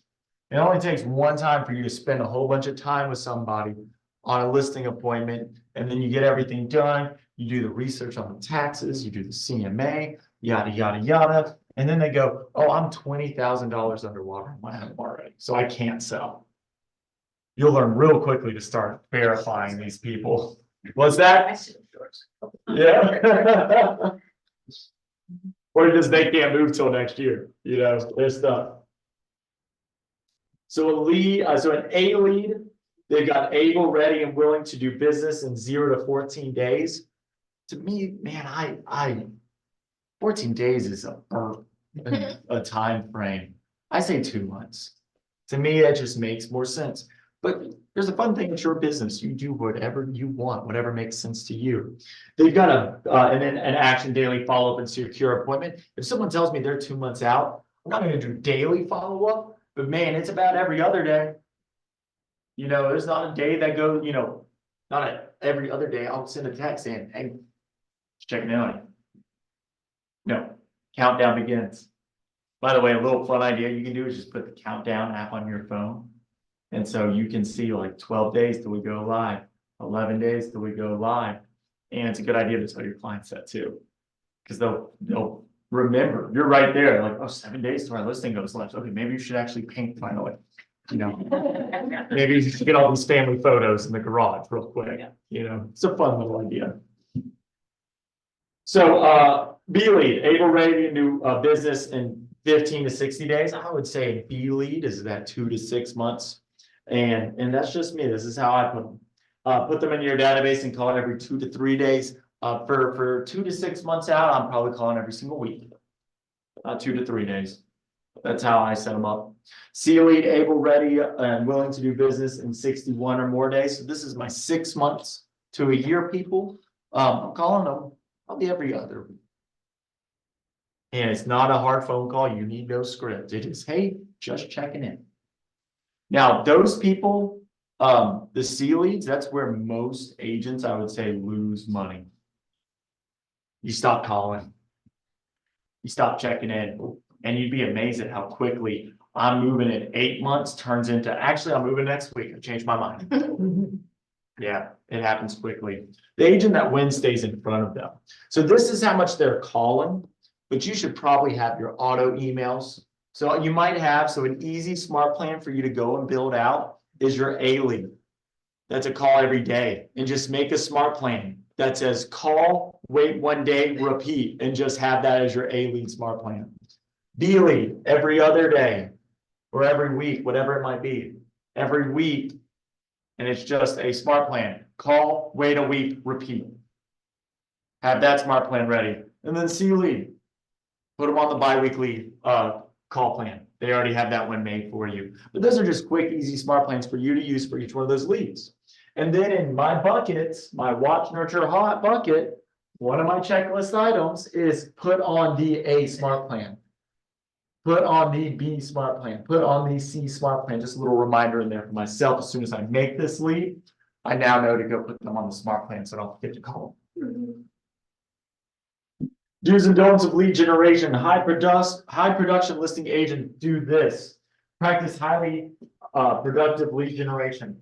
Prosper and generate leads that meet their definition of a lead. Feed, organize, and grow their database daily. Have an effective 33 touch plan. We actually don't even call it 33 touch plan. We call it 36 touch plan. And I still think it's super weak. We'll get into that in a little bit. Practice consistently. Follow up on leads. High production listing agents don't rely solely on the internet to feed them leads. Change or add methods of lead generation randomly. Wait for the number of leads they need to hit their goal. Skip follow-up. And again, I'm the internet guy. I like to get my leads from my friends that I get to see at the events. Those are the best leads. Those leads convert 99% of the time too. Whole lot better than I hate running Facebook ads now. I just don't have time. I gotta pay somebody to run Facebook ads for me because I gotta call 100 people, maybe convert one. Much rather get a lead from a buddy. Your lead conversion model. We are on slide 13.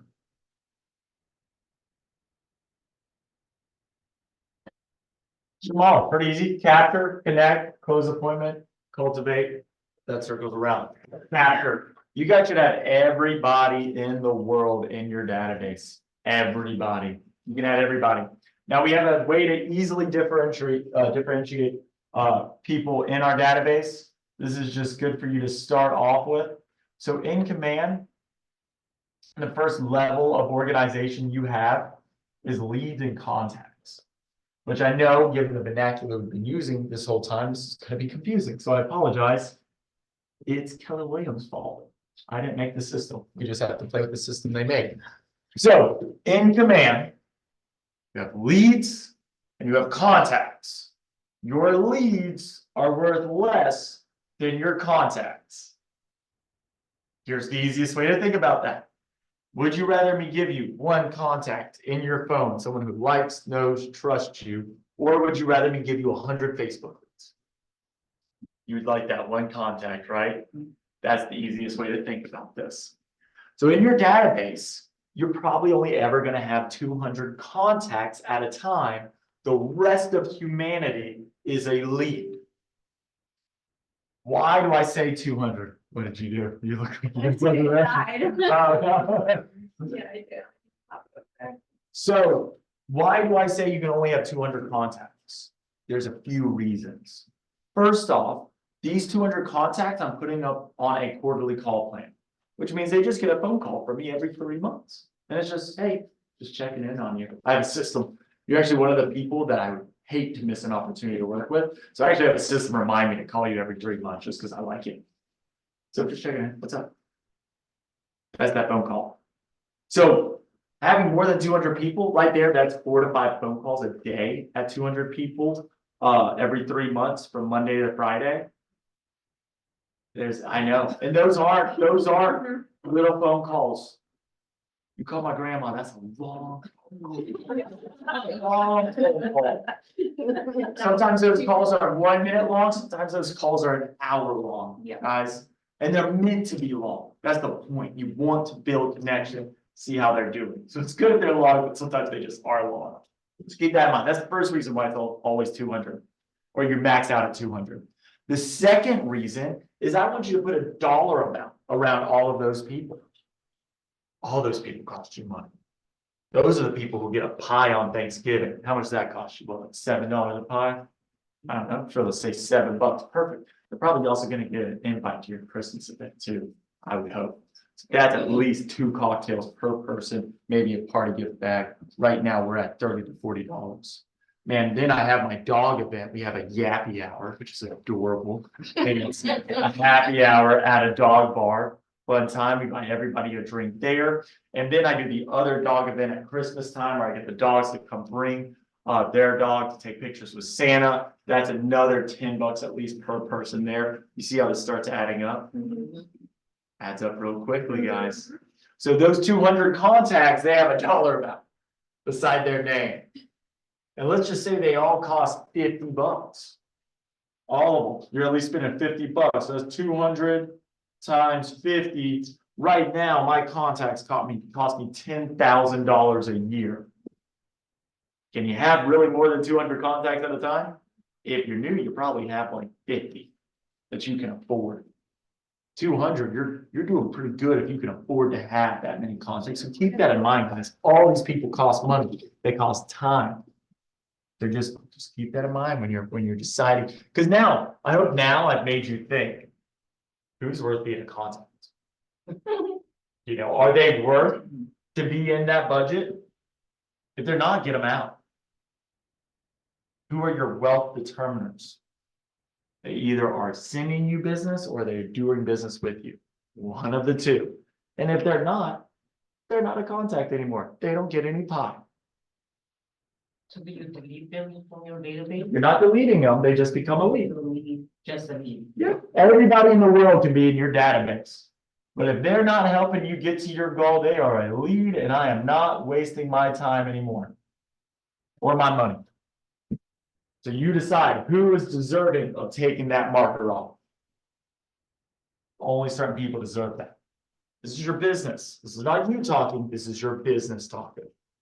Your business, you are here to be profitable. The other way around. Me That's too. something that I realized. I know. To the other way around. I know, the system, it actually, and here's how I know the system is built for this. You actually used to, and they took it away, you weren't able to make an opportunity until they became not a lead.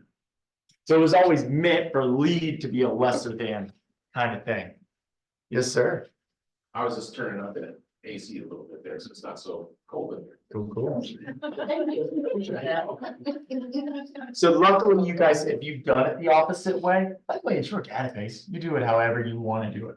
Yeah, because I was just thinking, because you, on the tags, you put through A, B, C, So you lead, I know. but still B. It's Keller Williams, it's not my fault. They were the ones that came up with this naming convention.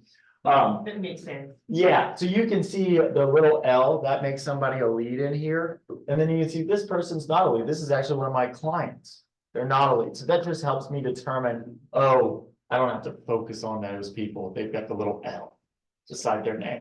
So That's how I look at it. If I see the L, then I know. then you it's- know, yeah, I know. Well, however you want to do it, it doesn't matter.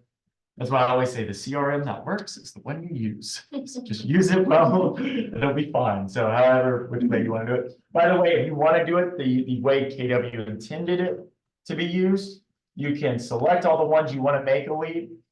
Click on actions here, and you can change any of them, mark and unmark as lead using this button here. So just keep in mind, it's really easy to change if you were doing it the other way and you want to switch back.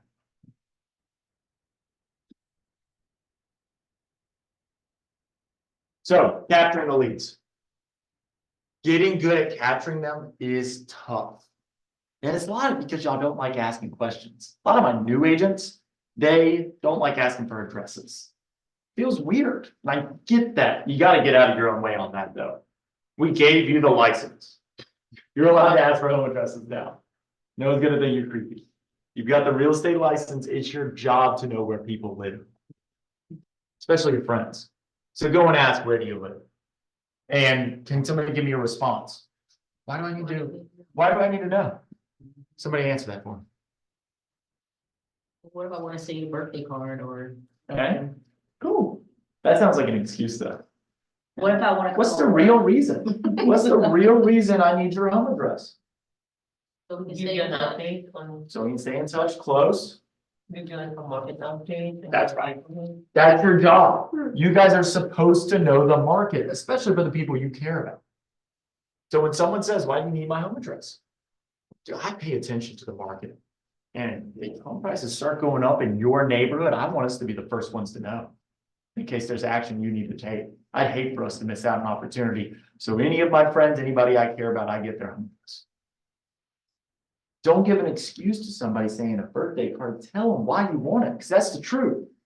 We want to know everybody's address so that we can be the best agent we can possibly be. That's our goal.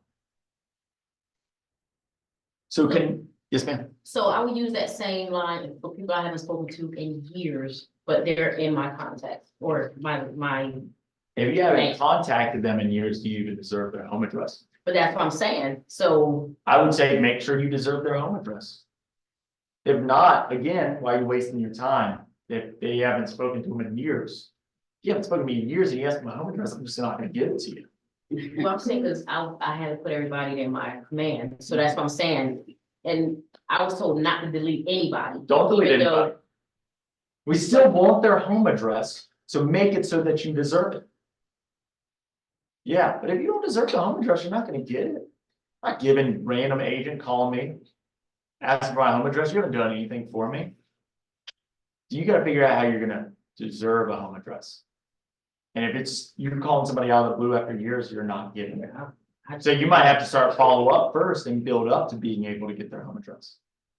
Calling and checking on them. Now, again, you got 200 contacts, not focusing on the lead. You can get everybody's home address. That's awesome. Focusing on the contacts, those main 200 people, all those people you should call up and say, hey, friend, give me your damn home address. To be Yeah, quick. I have to differentiate because they're all right, they're all contact. So what you're just saying, I have to switch it to. Yeah, the vernacular has changed since this class has been written. Yeah. Contacts are with more than the leads. So I'll try to do better at saying the difference between the two when we're going through it. It's just tough.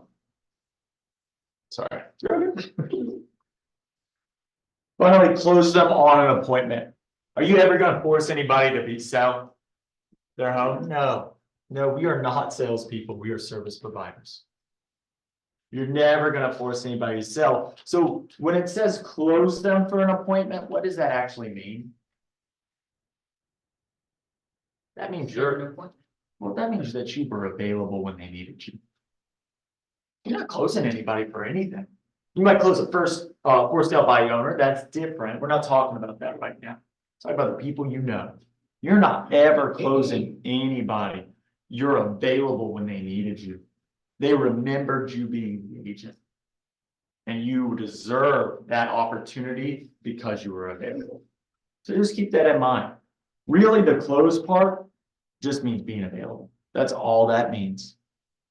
And if you're not doing your daily emails, you're not doing your newsletters, you're not posting on social media, well, somebody else is being more available than you are, and they're going to close them instead. Cultivate them and maintain and strengthen your relationship. Every single day, whether it be on social media, email, phone calls, I want you to wake up and ask, how am I going to provide value? That is your job. You don't have to sell real estate to provide value. If you are under the age of 40 years old, then there's a good chance most of your peers do not understand the power of equity in a home and what that can do for their retirement. There's a lot of people who need you in their life right now to understand that. We have the lowest rate of home purchases ever in America, which means the fewest number of people are building equity to retire one day. Do people understand that? No. You've got to be the voice of reason. I know your social media feed's all screwed up because you're a bunch of real estate agents and you all at each other. Most people's feed don't look like ours.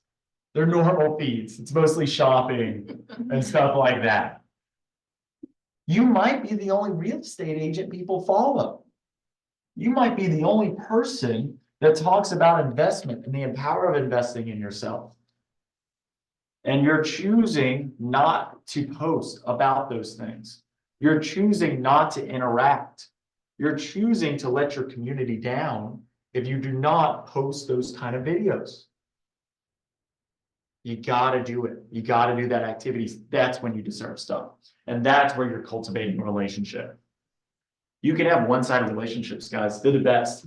We started doing the podcast a year and a half ago. I have no idea what I'm doing still to this day. I just click on a microphone and me and my dad start talking about stuff. It's fun. But I got to do a class with this guy. He had been an agent for 3 weeks. He was 21 years old. And he goes, dude, I feel like I'm meeting a celebrity right now. And I'm like, why? Because I listen to your podcast. I've been listening to your podcast for 3 months. I've been listening to your podcast the whole time I was in real estate school. It's awesome. And I go, that's so cool. He had an entire relationship with me that I didn't even know he existed. That's so powerful. Hello, welcome. You're all good. But that's the power of this, guys. Being consistent and adding value every single day. People will recognize your face to real estate. That's our goal. That's what makes you available. All right. Keys to lead conversion. Be fast when responding to opportunities. Capture valid and complete contact information. Determine motivation. Are they able, ready, and willing? Is that important right now? We've already talked about it a little bit. You need to know why they're moving. Because there's obviously a reason, because again, they're not moving for fun right now. Find out why they're moving. Convert it to, and by the way, you find out because you bring that up. It's really good leverage. We know sellers are stubborn a lot of times. I don't want to remodel. Well, hey, your new job starts in 2 weeks and we got to get you there. So you've got to remodel. We don't have a choice. I need you guys to do stuff so we can reach your goal. Or you're going to be in a hotel for the first month at your new job. Remind them about hotels. They hate hotels. I constantly bring up that they might be in a hotel. Make it funny though. Don't be mean to it. Convert to an appointment and get them a pre-listing package or move them into a touch database. Touch database being your smart plans. Successful lead generation outcomes, get an appointment, get a referral, and then strengthen the relationship. And then words of wisdom from Gary, getting to the table first or second is what matters. This makes conversion more important than presentation. The competitive battle is almost single-handedly won simply by getting an appointment before someone else does. What's the percentage of the third real estate agent that shows up? What's the closing percentage? Less than 1%. Less than 1%. If you're not first or second, you're not in the running. Keep that in mind. So that means everybody you know, they have you and maybe one other person. You're just battling for attention with one other person. Keep that in mind. It's an easy race to win if you're consistent. Capture. Capturing should always focus on getting enough information so that you can contact the prospective clients. In your conversion, just add, by the way, what's your blank, then enter it into your database immediately. So here's what I'm looking for when I enter somebody into my database.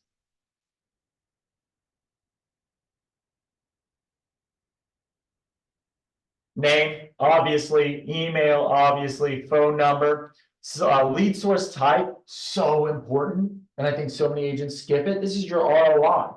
So did this lead come from Facebook? Did this lead come from Instagram? Did this lead come from an open house, an event?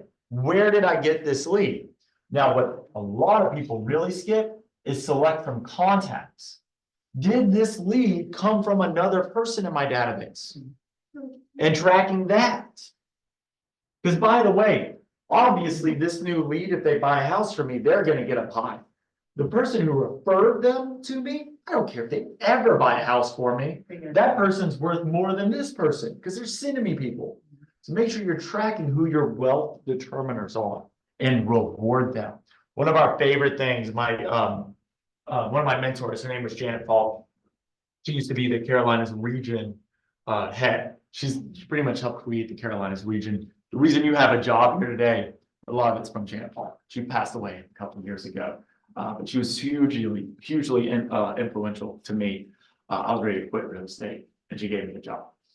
So, yeah, a lot of people think it's my parents, it was Janet, she was great. But she, on her team, when she was in production, she had a cruise that all of her people could get on, and she would buy anybody a ticket. You just had to send her 2 referrals a year. That was her deal. You had people calling her in June, the cruise was in July, saying, did I send you 2 referrals this year? You'd be like, you sent me 1. Be like, I'll call you right back. And they would go out, they would find her referral, call back, be like, I got you one, do I get my ticket? She's like, yes, you get your ticket. Good job. That's the community she created. She rewarded that community every single year. So make your people feel special. Start your own club. And look, was Janet totally honest with them? Completely.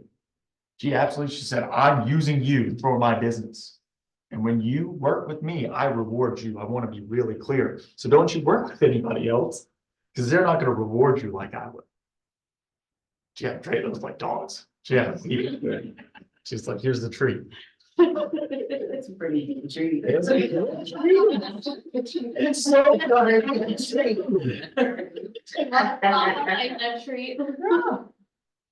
So we've talked about marketing as lead. Tags, I want you guys to think about how you market to your database, who your communities are. Like I said, one of mine is dog owners. I don't have kids, so we have our happy hour, our yappy hour. And I want to know if they have a dog. I want to know their dog's name. To me, that's fun and personal. You might be big with kids or something like that. So you might want to know how many kids they have. What are their kids' names? You might want to know what religion they are. Why would I want to know what religion they are? That always confuses people. Why is that important? Holidays. Holidays, yeah. Do you want to be the agent that just wishes everybody Merry Christmas? Or do you actually want to, really look like you care and wish them happy, correct holiday? Happy holidays to me is lazy. Go figure out which holiday you should be wishing each people and go respect their beliefs. You're gonna stand out a whole lot more. I like to know city and state as well. I make those tags. City and state's a great way, because think about this, North Carolina updates a new law. I can just grab my North Carolina tag, do mass text message and say, North Carolina just updated a new law. This is coming from your real estate agent, KT, and your home price may be affected by this. Here's the quick little update. By the way, contact me if you have any questions on this. Hey, by the way, you should be getting a letter for your property taxes. You get these once a year, yada, yada, yada. You're adding value based off your tag. So think about all your buckets. I like to know cities. Cities is really easy. Just think about how you're going to market to these people.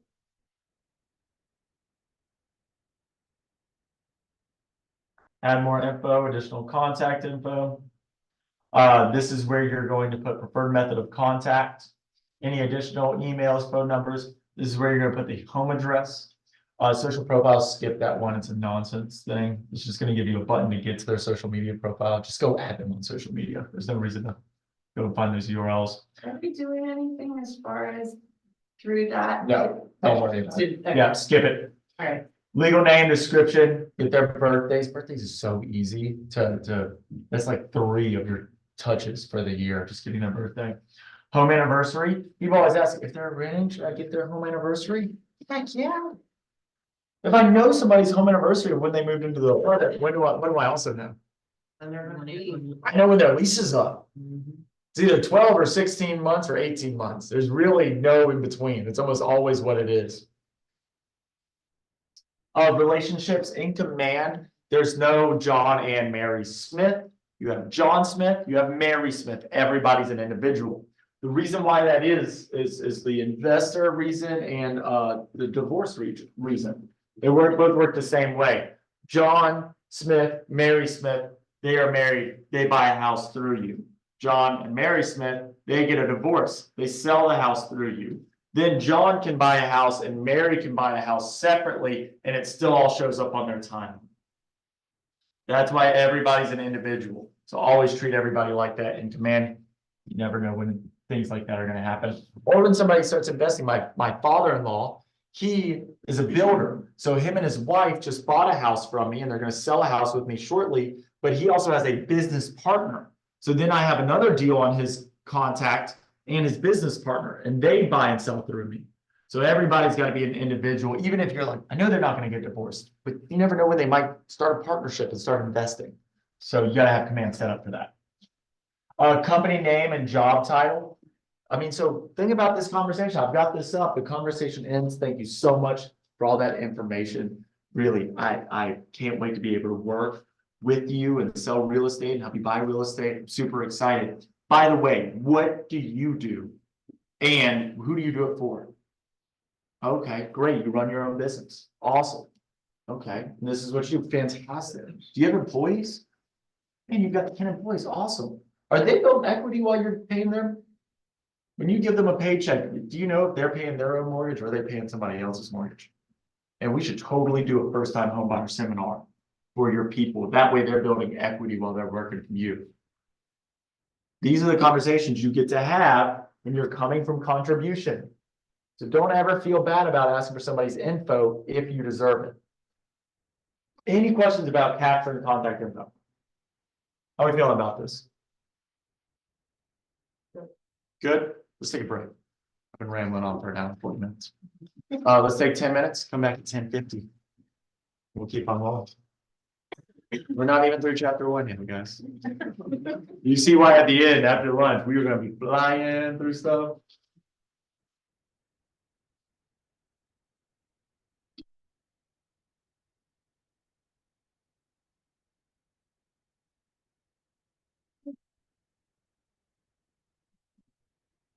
I thought you had a walker first. It's something like her cat. They I go thought to they're her everywhere. around, yeah. How are you? I'm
thankful that things are moving forward and going well for you guys now.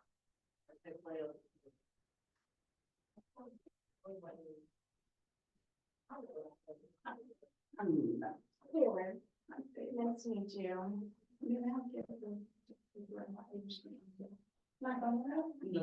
Oh, well, that too. Oh, yeah. Right, right, and it's all in one home. So it's Lighthouse Videos.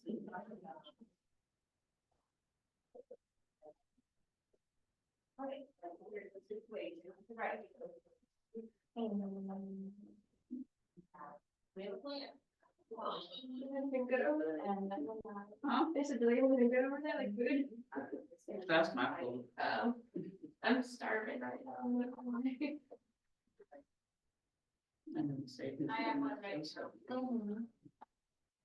She uses Jason, I'm not, that, I mean, they all. Yeah. They will do it together.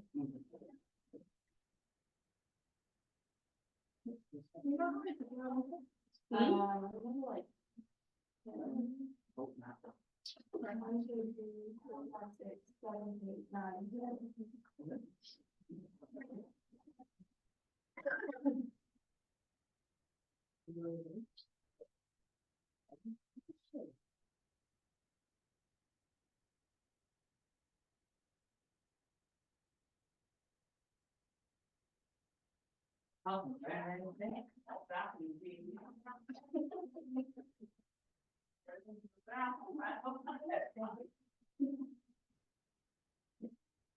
Next.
You start in 4 minutes, guys. Girls, it's all girls.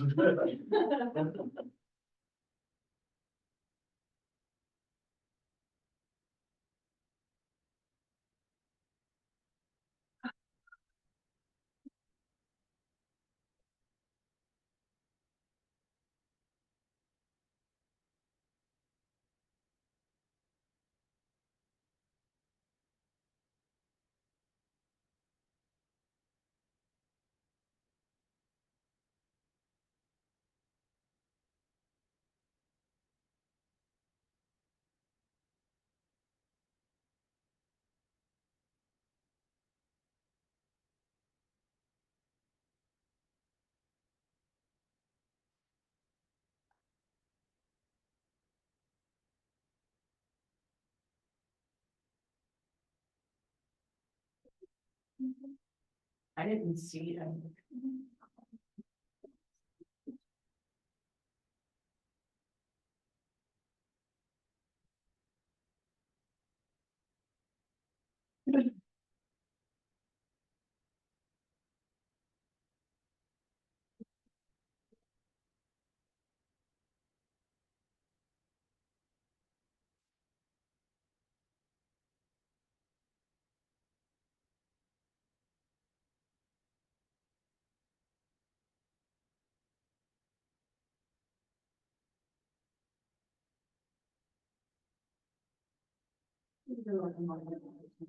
Huh? You don't know when I said it was.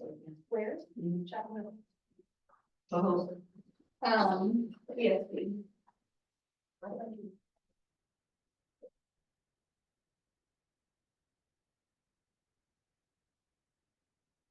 This is a luxury. We tend to just one agent, but next one, absolutely. Yeah, I always welcome people to show. You have a lot of listings for the red lane. I don't see a line You though, just get your license, for the red lane, right? They were, what made you decide I that? mean, actually have a lot of them she gave. Oh, she has a lot. In Smithfield?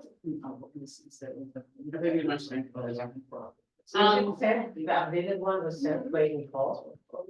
The post, this is them. There you go. I don't see town registers listings. I don't think it says 10 registered, but there are 10 registered. Another There are listed dogs. Most of the ones on there are 10 registered. If they have lot limits and everything else, Yeah. all the construction down there all the time. Oh, it's Smithfield? Yeah. So, I mean, where did she send it, the updated one? They said the updated one was today. Thursday, I lose track of days, you know, it's like they. Yeah. Ask them if you know that before.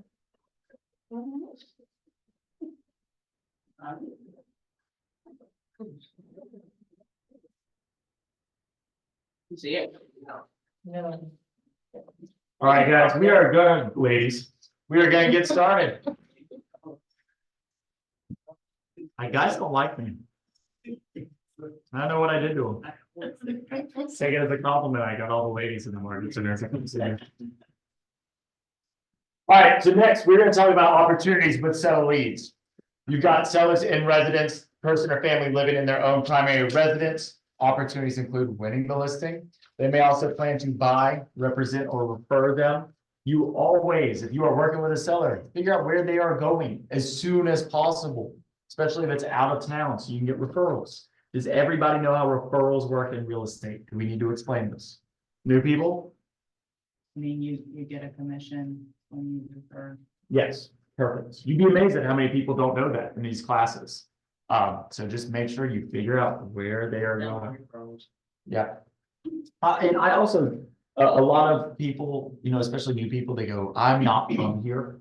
And should I be adding people to my database and calling them if they're not from here? And yes, call them. And here's what that conversation looks like. Hey, I know I work in, you know, the Raleigh area. However, I can actually do real estate all over the United States. I'm with Keller Williams. We're an international business, and I would hate for you to end up with a bad agent. I've seen it happen a lot. So before you do anything, just make sure you still call me. I can always make sure I connect you with the best agent out there. Now, talking about that, I also want to bring up branding in your business. And there's two things that I would suggest. One, I know all too well because my team made this mistake. We named ourselves the Temple Team. That wasn't our original name. Our original name was the Pam Temple Team. So my mom got in this business so me and my brother could have a patio for us to ride our bikes on. And now she owns 2 market centers. Do you see how that kind of snowballed? She did not future-proof her business very well. So the joke is in our family, when you give up on your dreams, you become a real estate agent. And so all of us are now in the field in some way. My brother was an agent.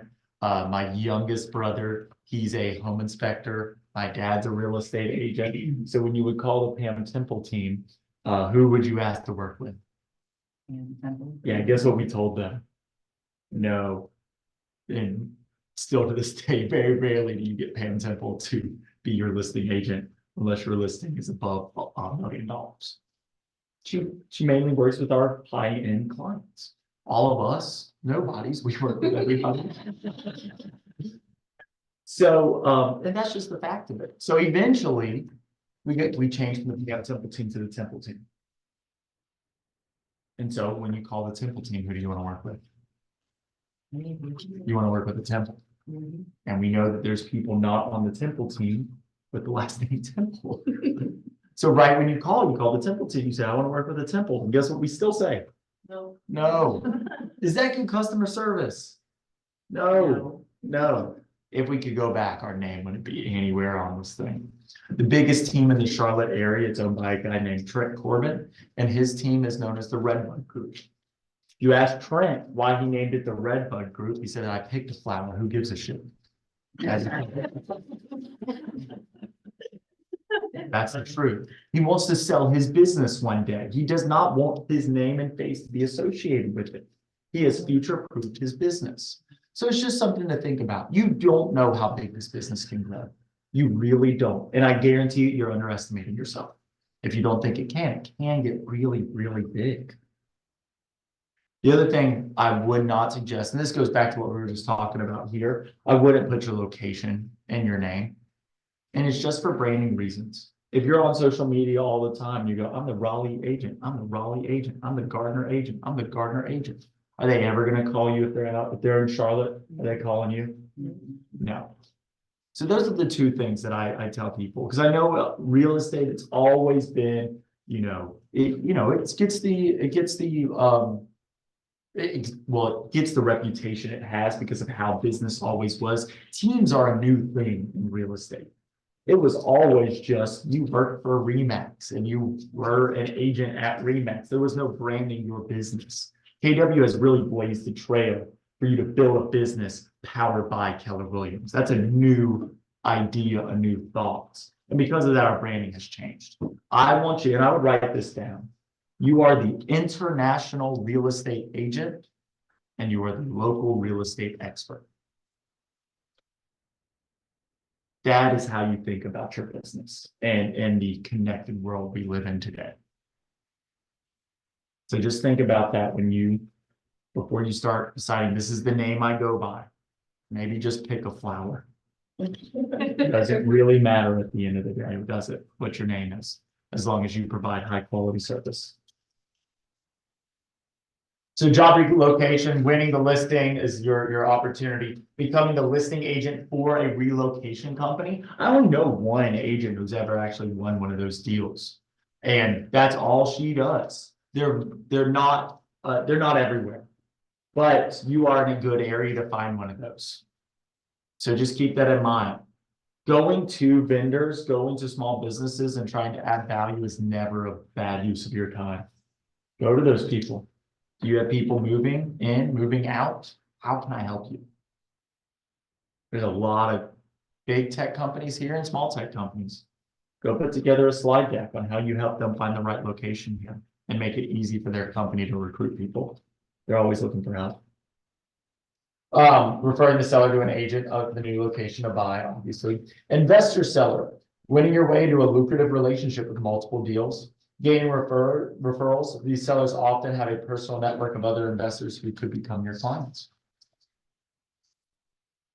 So the 3x3 capture technique.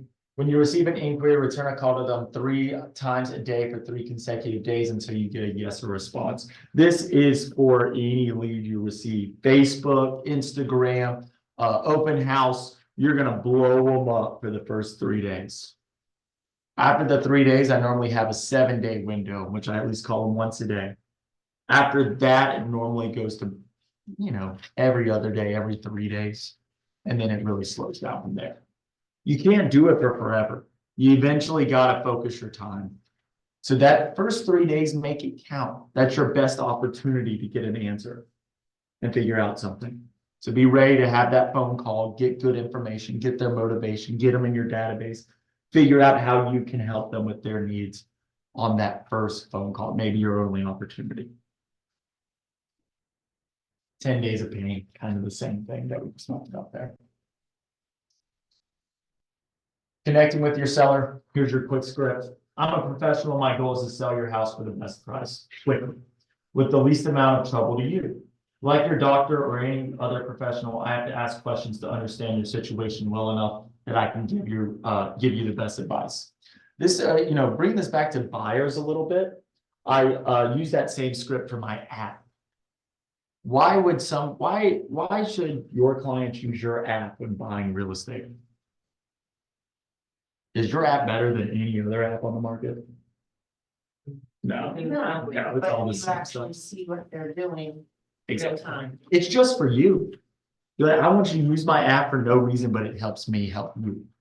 Just like a doctor that comes in and asks you a whole bunch of questions, needs to learn as much about you so they can prescribe you the right medication or right procedure. I'm just like that. I try to be as professional as a doctor.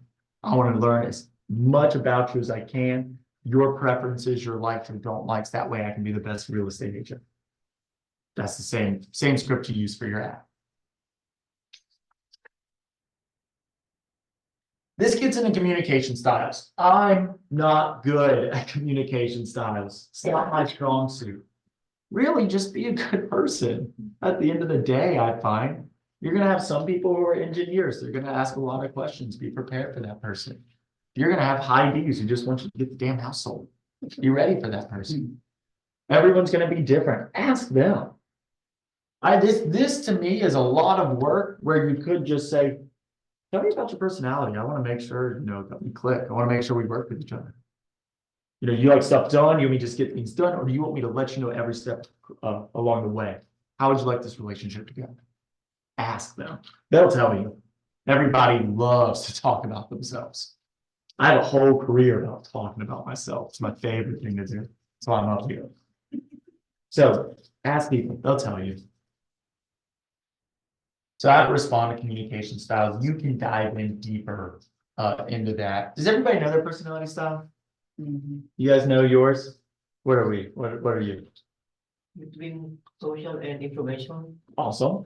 What about you guys? Who else wants to share? I'm a high D, Okay. second. Let's see. Awesome. I don't know the scale, but I'm an extrovert. Okay, there you go. And so I would argue you should go learn the scales in case somebody says to you, I'm a high D, and you go, oh, sick, that's cool. And you don't know what that means. So you might want to go learn all the different ways people might describe themselves. Someone says extrovert or introvert, you know what that means. But if I go, I'm a high I with a little bit of D, you might want to know what that really looks like. Anybody else want to share? I'm an SC. There you go. So can you explain what that means? The S is steadiness, so I need a lot more clarity. I'm very analytical. But I'm also introvert, but extrovert when I have to be or need to be. But yeah, and then the C is conscientious. Right. Would anybody else like to share? And help explain for the people who don't know. But they can change too. Oh my God, they can Yeah. change. Yeah, absolutely. I was all D, like, and you can't tell for forever, but I really, COVID changed a lot of people. It really did. It switched personality styles. I love working at my house and not being around. I didn't know how much I liked that until I got a taste and I was like, oh, I'm changing. And I did change, and I'm more a high I now, but I'm a D. I've always been a D, but I didn't know how much I knew I liked being an I. Same as with the KPA, especially if you don't mind, how old are you? 25. 25. So have you taken the KPA yet? So the KPA is the Keller personality Oh, assessment. no, I have, yeah. Yeah, and until you're about 27, it's definitely not set in stone. I've taken the KPA now 4 or 5 times. Now, the last time I did it, I did really good. I'm never taking it again. So I just send them that. They ask me to take it again. I go, nope, this is the one. It says I'm good at everything. I'm never taking this again. Yeah, it was such a good taking. They tell you they can't pass the KPA. Yeah, you can. I passed it the last time. But your KPA, it's going to tell you what you're good at or what you're not good at based on a test. Really means nothing. Like my dad, it says that he is not an OP. That's like his whole thing. Gary Keller says he shouldn't own Keller Williams, and he does. So it's a suggestion. But they say that every year you take it until you're about 27, it'll probably change every single time. You're still growing and developing as a person. The same with your disc, same with all of them. For yours really doesn't matter for the next couple. It's more where you are right now. And as you get closer to 30, it'll be more kind of set in stone. Your personality will kind of be set there. But go learn. Most people know nowadays. It's a very common thing with social media. They say, hey, take your disc test. And everybody kind of does that. Or they know like what person they'd be in Twilight too. Maybe they're like, I'm an Edward. You never know. So go learn them. Anybody else want to share while we're in here? Cool, good. So, pre-qualifying the seller, it's just got some simple questions in here. I would suggest if you really want to do this and some of the next things, add them to your notes on your phone. Don't assume you're going to have a sheet of paper with you. It never works that way. We all think that I'm going to have all my listing agreements in my car and I'm going to be ready. And then you don't have the car that one day you're supposed to do the listing appointment, have everything on your phone. It's just how it happens. I guarantee it's going to happen that way. So I would just put these in there. Who are they? What do they need or want to do? Where do they need or want to do it? Why do they want or need to do it? When do they want to need or do it? How do they plan to do it? You got those ready, you're going to be in a good place. Are you writing all this down? You mean to re-say those? You got to. Then you've got the pre-listing lead sheets. Especially if you have a desk, I would have this at your computer. If not, again, copy this into your notes or put this in your PDF file on your phone, whatever works for you. But have this on your phone ready for yourself. You might put it in command, maybe just save it in the notes section of command. That way you have it anytime you might need it. It's really important. Let's look at it. And I'm on page 31. And it just gets their name, address, phone, appointment, time, location. Easy enough. We got that on the contact card there. Then it asks, do you have 5 minutes? So I can ask you some very important questions before I come to meet you. How did you hear about me? Maybe the hardest thing to get used to asking, but it's so important. We realized we're not going to talk about it in this class, just don't have time, but we're running Google local service ads right now. Most lucrative ad service I've ever paid for. I've put about $500 a month in it. I've got about $3.2 million in listings right now from Google local service ads. Go look it up if you don't know what that is. It's awesome. Google local service ads. It's going great. You do Google, if you're getting Google reviews consistently, you're going to get your money's worth of it.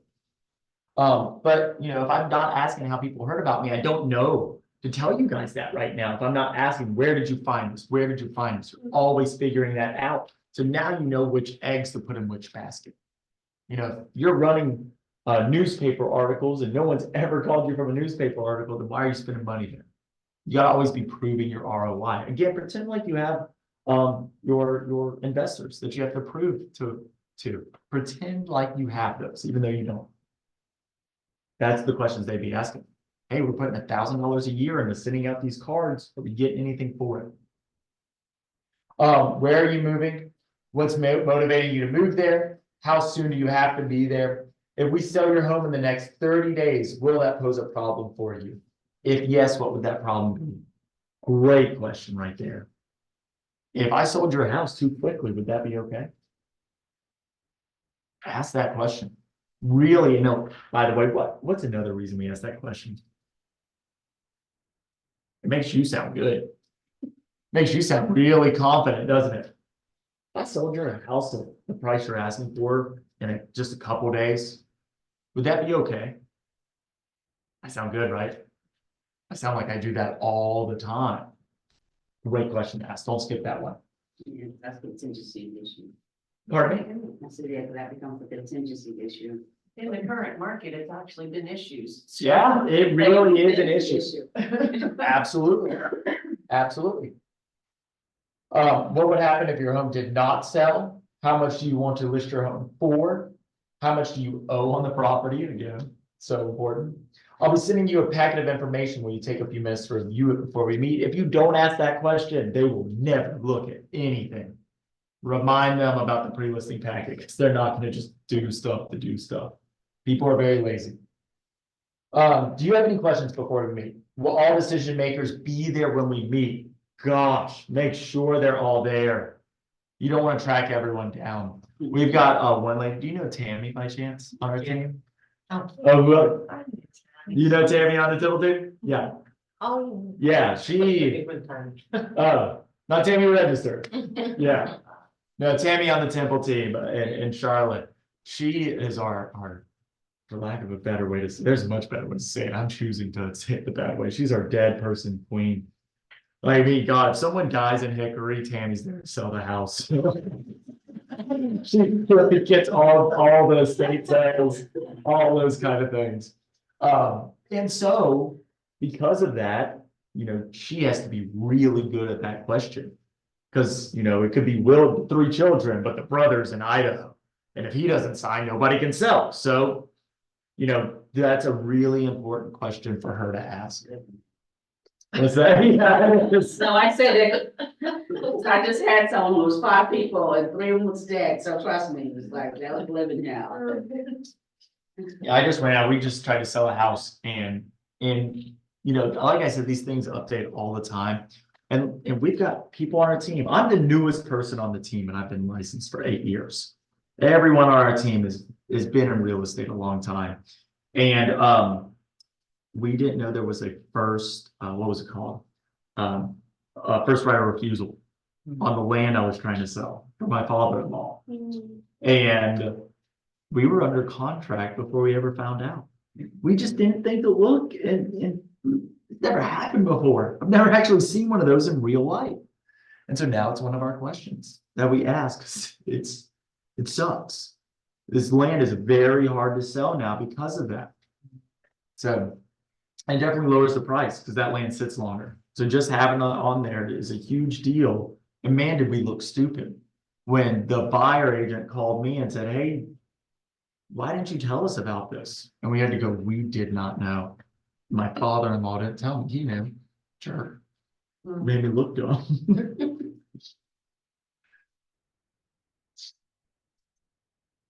So any questions on that, guys? Close the appointment. There's some words of wisdom here. The right approach to close for a meeting is the only approach. Ask for it. You are always asking to close. You can use the lead sheet to get the appointment. There's some scripts there. We do not have time to go through them right now. I would suggest you get with your script partner and go through them. Just a note on script partners, go quickly. If you have a script, I only think only one person in here has an actual script partner right now. So when you're scripting, it does not go, hey, KT, how's everything going? How's the doggy? I love your dog. I saw that Instagram post. That's a cute dog. Yada, yada, yada. Here's how script practice goes. Hey, you ready? Cool. Ring, ring. That's how your script practice should go. Get it done with. Do it quick. If you start wasting time like that, you're not going to do it anymore. So check out those scripts. Go through them with a partner. It'll be helpful.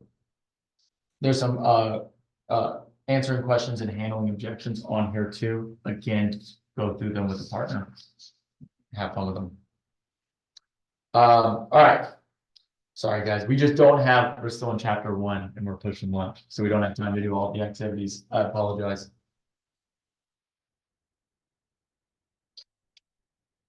We're skipping. There's a call log on here. I would suggest you use the call logging command and track them that way. And all that is, by the way, who's got the command app downloaded on your phone? Everybody? Good. Have you ever called somebody through it? So if you call somebody through the command app, this is going to be tough to get used to. I know we're all used to going. So like on here, I know we're all used to going to the green button here to call. Get better at going to your command app. If you call through the command app after the phone call, a pop-up will come up and say, do you want to take notes from that phone call? And you can log those. You'll just get better. That's how I'd be logging your phone calls if you plan on doing that in your business. It's a good practice, but business is so different, especially since this is written. How often do you guys sit in front of your desk and make your phone calls? Or do you do them out in your parking lot in your car? I mean, it's the reality of it. We're a very productive society now. We are always going. I don't have faith in you guys to do this in front of your desk. So paper doesn't work. So you do this? I'm proud of you. I'm proud of you. I gotta teach to everybody. And I know by the numbers. Write notes on the side of them and everything. Oh, okay. Yeah. I like to refer back to them. Like I said, whatever works for you. I don't care what you do as long as you do it, you know? So most people need it on their phone for them to actually do it, use it. So cultivate. So we've talked about some cultivation things. It's really going into smart plants. And if you don't know, in command,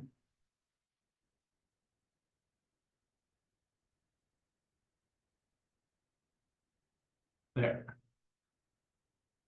In command, if you go to smart plans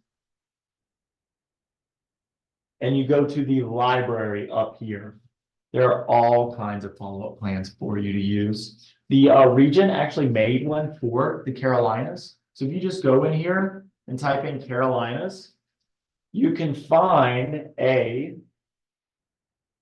generic 36 touch Carolinas region created by your regional tech trainer. So if you need a foundation to start on, there's a really good one for you to start using. There's another one up here too. Carolina, oh, that's for TLs. See if there's anything else. Carolinas region post-closing smart plan. So these were made for you specifically for the Carolinas. You need a foundation to start with, they're already made for you. See where we are. Yeah, I told you guys I'd get behind on this thing.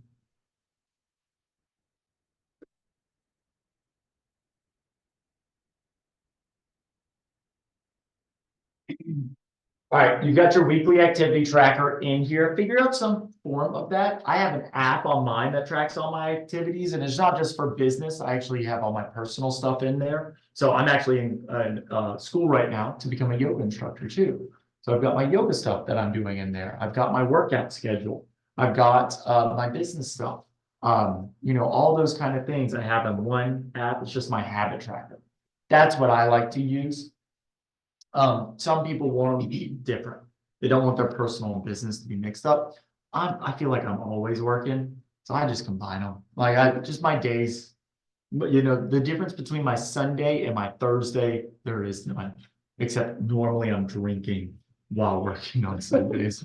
That might be the biggest difference, is that I'm a little bit more fun on the Sunday calls. But that's, you know, figure out what works for you. Figure out what you're going to use to start tracking. So, we finished one chapter, guys. We did it. We did it right before lunch. We only have like 7 more chapters to go. Isn't that great? So luckily, a lot of this stuff, guys, like I said, I jump around a lot. So a lot of this stuff, we're going to go, we talked about that. We talked about that, and we're going to keep pushing forward. So just be prepared for that when we get to the later sections. What are some ahas? I want 3 ahas before we jump to the next section. Yes, ma'am. I'd like to know how to put a form in the notes section on command. Please. On command, you have, Because you had mentioned, go ahead and put this in the notes section. it's not a form. Okay, It's going to be, so if you go to home, there's this button that says customize here, and you've got a notepad in here that you could add in here. So like if I was going to make this the most productive way possible, I would get the notepad, I'd probably bring it up to the top, apply that. So now I've got my notepad right here, and anything you put here will always be here. So I can just have like my questions right there. And so, you know, somebody calls, I copy and paste that. And when somebody calls, I add their contact, and then I paste my questions into their notes here. And that's just like an easy way for it just to be right there for you. Great question. thank you. My pleasure. This is worth the whole lab. Yeah. You can also go directly to the contact when you're calling, and then there's the note there already. Yeah. Yeah, but this is just copy and pasting the questions to be there for you. You know, if you wanted to have that, whatever works. You could have docs up there. It's just to have it all in the command. Right. Some people want everything there.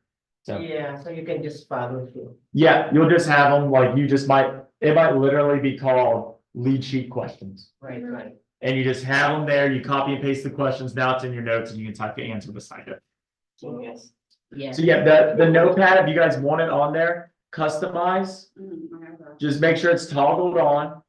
And then these are all drag and droppable, and you just put it wherever, you know, you want it, apply it, then it'll be there. The lead comes in contacts. So you'll pull up the lead, you've got your note section. I would add a note and I would just paste it into that description there. And now I can just answer the questions as we're talking. I did not know I was going to get that reaction. I'm glad. Thank you for the layup. What I was gonna ask was, before you about the notes and the command app.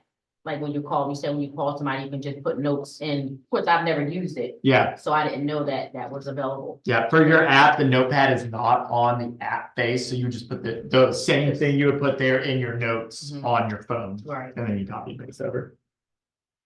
Yeah. Can I go ahead with your question? Yeah. So my AI is, I'm just realized you're right, contacts cost money. I don't think it's time, but it's money. It's money and time. And that thing that you have to use the contacts instead of the lead gen, not the other way around. Yeah. If you guys didn't hear over here, your contacts cost money. You know, your wealth determiners, you're gonna spend money on them.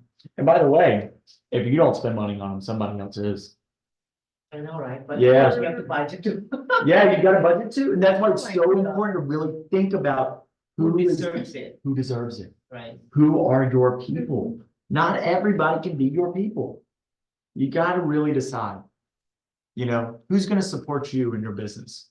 My dad will not go to the sushi restaurant beside my house. Because they bought a house with somebody else. That's crazy. Well, they've known each other for years. That's He always ate there. He loves their food. Will not go. Will not go. Janet Falk, my mentor. She got a new hairdresser. She had her hairdresser for 15 years. She fired her. You can fire a hairdresser. Isn't that weird? She would not go to her anymore. She bought a house with somebody else. If the people you give money to on a day-to-day basis do not support your business, you quit supporting their business. Even if the sushi is very convenient. What about family members? Two. I have so many family members I don't talk to. And it has nothing to do with real estate. I just don't Well, talk to them. mine- Mine is the most recent real estate, my sister-in-law. Bought with somebody else. You ain't getting an invite to Christmas, like, Like, they're under contract right now. yeah. Good. Yeah. But Ken, it doesn't work on, you know, if like, it happens, like, some of your friends or. Well, you gotta ask, is it your fault or their fault? It's her fault. Then that's amazing. I mean, they're in New Jersey and I referred her to KW. Yeah. Like, and she went with somebody else at KW, but a different. Yeah, family is different, you know, did you explain that, hey, dude, I get 25% of that deal, you know? People are scared to bring that up, tell people that, Yeah. because they don't realize it's a big deal until you're like, oh my God, dude, I had no idea, you had so many friends. It's a thing on your referral sheet, whether or not, and with your buyer agency, Yeah. whether or not they know. Yeah, Like, it's a legality thing. You need to Yeah. let them know that you're getting paid. yeah, but like your people don't know unless you tell them, and they care about you, they really do, your sister-in-law. Even people who knows. Oh, that's now. yeah. But it all depends. Sometimes people tell me that and I'm like, well, did you tell them? And they go, well, they know. And I go, no. Well, it's not They just don't her. know all the time. But if you told them, then yeah, that just sucks. And there's yeah, this business will make you realize who's actually in your corner. Really will. I had Yeah, someone but- call me every yeah, but- other day and ask me questions, but she asked me questions primarily because she knew I used to be an underwriter. Yeah. But then she still knew about and I explained to her about the process, about my referral fee and everything else, and stuff, and I can actually with her agent because she's right here in North Carolina, but she went with someone else and still wanted me to help her negotiate. It's like, no. And legally, you can't. They are under contract with another She wasn't agent. under the contractors yet, but she was dealing with new construction, but of course, at that point. you And know, I'm happy to answer questions. I send you over the documents for me to represent you and I'll answer any questions you got. I operate like a lawyer, you know, I have a level of professionalism. Let me send you over the documents and that way I can start, you know, guiding you on this journey. But Ken, so there's also situations wherein they don't use you because of some pressure out of their control, like your friend is the wife, the husband is, you know, Yeah. pressured. So you don't just give up the relationship, right? No, not always. Everything is very situational, you know, it all that she's gonna cover. Sister-in-law out. But you know, But this is, like one of my best friends, we've worked together for 10 years. I love this guy. He was in a program where he got a deal. Like there was something, I don't even know what it was. It's not legal. But he got some kind of like cut going through this certain company. And I was like, look, dude, I want the best thing for you. Go through that. If it's as good as what you're telling me, then go for it. I'm never gonna try to talk you out of it. And this is the guy I buy my cars from. Hmm. You know, that's supposed to be a back and forth. Now, I know it was legitimate, because he still sends me business to this day, you know? And I'm like, That's you what go I'm get saying. your deal. And but he always, anybody need an AJ space, you gotta call KT, you gotta call KT. Yeah, that's what I'm saying. It's just like what you said, it's a case to case It basis. is. Not everybody just have to give up. Yeah, There are situations that you just have to, okay, I'm gonna let you, you know. but you'll never know unless you dive deep. I just Yeah. don't want to answer some questions. Yeah, I mean, the lunch fund, don't ask me about. Yeah. I mean, it's good to be I try to be transparent with you guys. I feel like it makes the class better. You know, I used to try not to bring up my parents and stuff like that, so people didn't think I was like a real estate nepo baby. And then I realized I was a real estate nepo baby, and that it's funny, and that I get good stories because of that. I get to give you guys my experience, and more importantly, the experience I've seen my parents have, and the stories I have from them. It helps. Clarity is power. So go to these people and say, hey, really hurt my feelings when you went with somebody else. Is this something I did? Seriously, just let them know that it hurt a lot that you went with somebody else. Was it something, that I did? Is it something I thought you were, really in my corner to support my business, and I hope I didn't offend you. Or I hope I didn't show a level of unprofessionalism that I should have. Some people are like, I don't work with my friends. And I'm like, I get that. Just understand if that's your reason, then I don't support your business either. I only support people who support me. And that's just one of the things. One of my best friends, she's one of my best friends in high school. I got into this when I was, coming out of high school, really. I dropped out of college pretty quickly. And she's a hairdresser. She's still a hairdresser. And we were so close. And when I was starting my business, I got my hair done by her. And she bought a house with somebody else because she didn't want to work with me. I've never gotten my hair cut from her ever again. I got a new guy, and he's awesome. He's got beautiful hair. And if you go to my Facebook and look at my wedding pictures, that beautiful redheaded man, that's my guy. One more aha. Reward your referrals. It's huge. It's so big. It's so important. That's the opposite part of the conversation, right? Have the conversation with people who don't support you, and then find the people who do and love on them. Figure it out. Ask them, hey guys, you keep sending me people. What's the best way I could reward you guys? We could do anything. You guys want to go see Taylor Swift? You guys want to go on a cruise? You Let's want to clear go to class, because it could be very expensive. Let's clear class, or you can give the maximum of Here's my budget. 500 and 300. So, but I'm happy to spend $1,000 on a person if they send me 2 referrals a year. Just gotta remember to ask for the referral, because I made a mistake on someone who got his houses and they listed with someone else and they were $1 million houses and he was like, I didn't realize, it was like, he said moving forward, he knows, but the fact is that was my fault.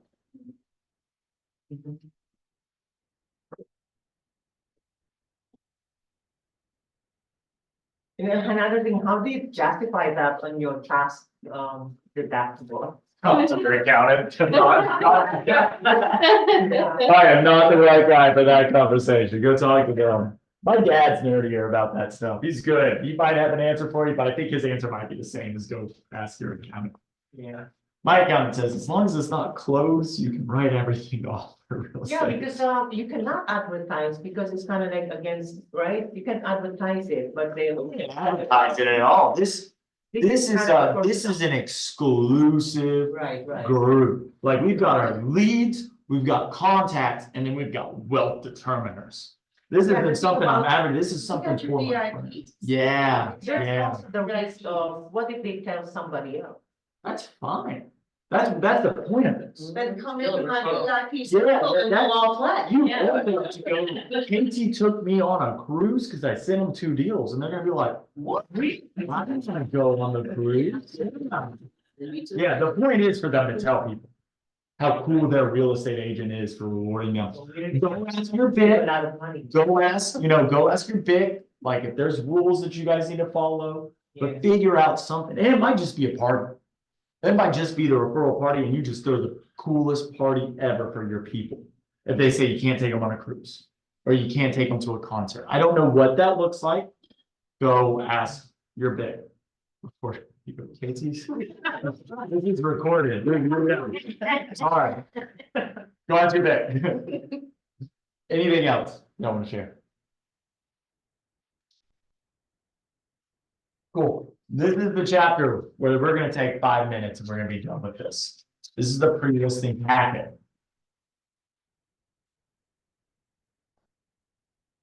And I'm just gonna show you guys ours and we're gonna skip through the whole thing.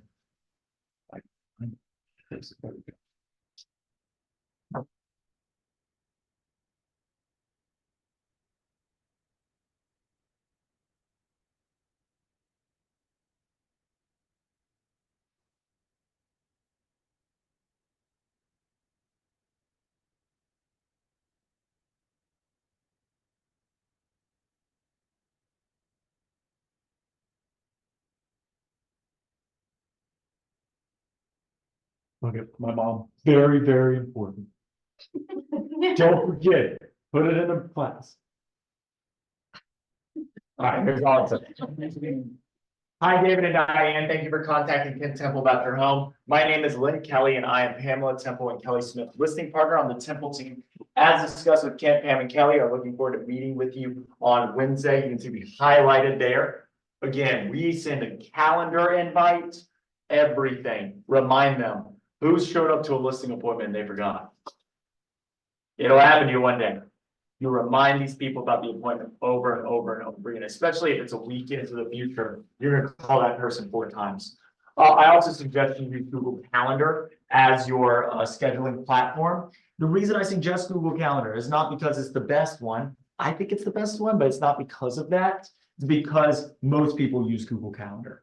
And in real estate, we default to what other people use. Same reason I tell you to be on Facebook. Most people use Facebook.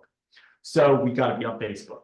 So you gotta have Google Calendar to send your invites. More than likely, that's what they use. My role on the team is to help you. So this is coming from our head listing admin. So this would be coming from you in this example. But my role on the team is to help our agents market our listings according to finely tuned multi-step plan, as well as assisting with other listing related activities. I'm a fully licensed agent and I've specialized in real estate marketing for over 20 years. Pam's been in business for 25 years and Kelly for 2 decades as well, both with a great track record of overall success. They each have special expertise in luxury homes, particularly waterfront homes on Lake Norman. You can get to know Kelly, Pam, and the rest of the team via our website on social media at the following links. We've got our website and we have our Facebook and Instagram there for them to go check us out. Again, this is why it's so important to be on these guys. This is showing you're legitimate before they even show up. Showing that you post every day. It's showing that you're helping people, especially if you're out there giving advice. You know, we've got our podcast, so we're every single week. We're helping people with their businesses.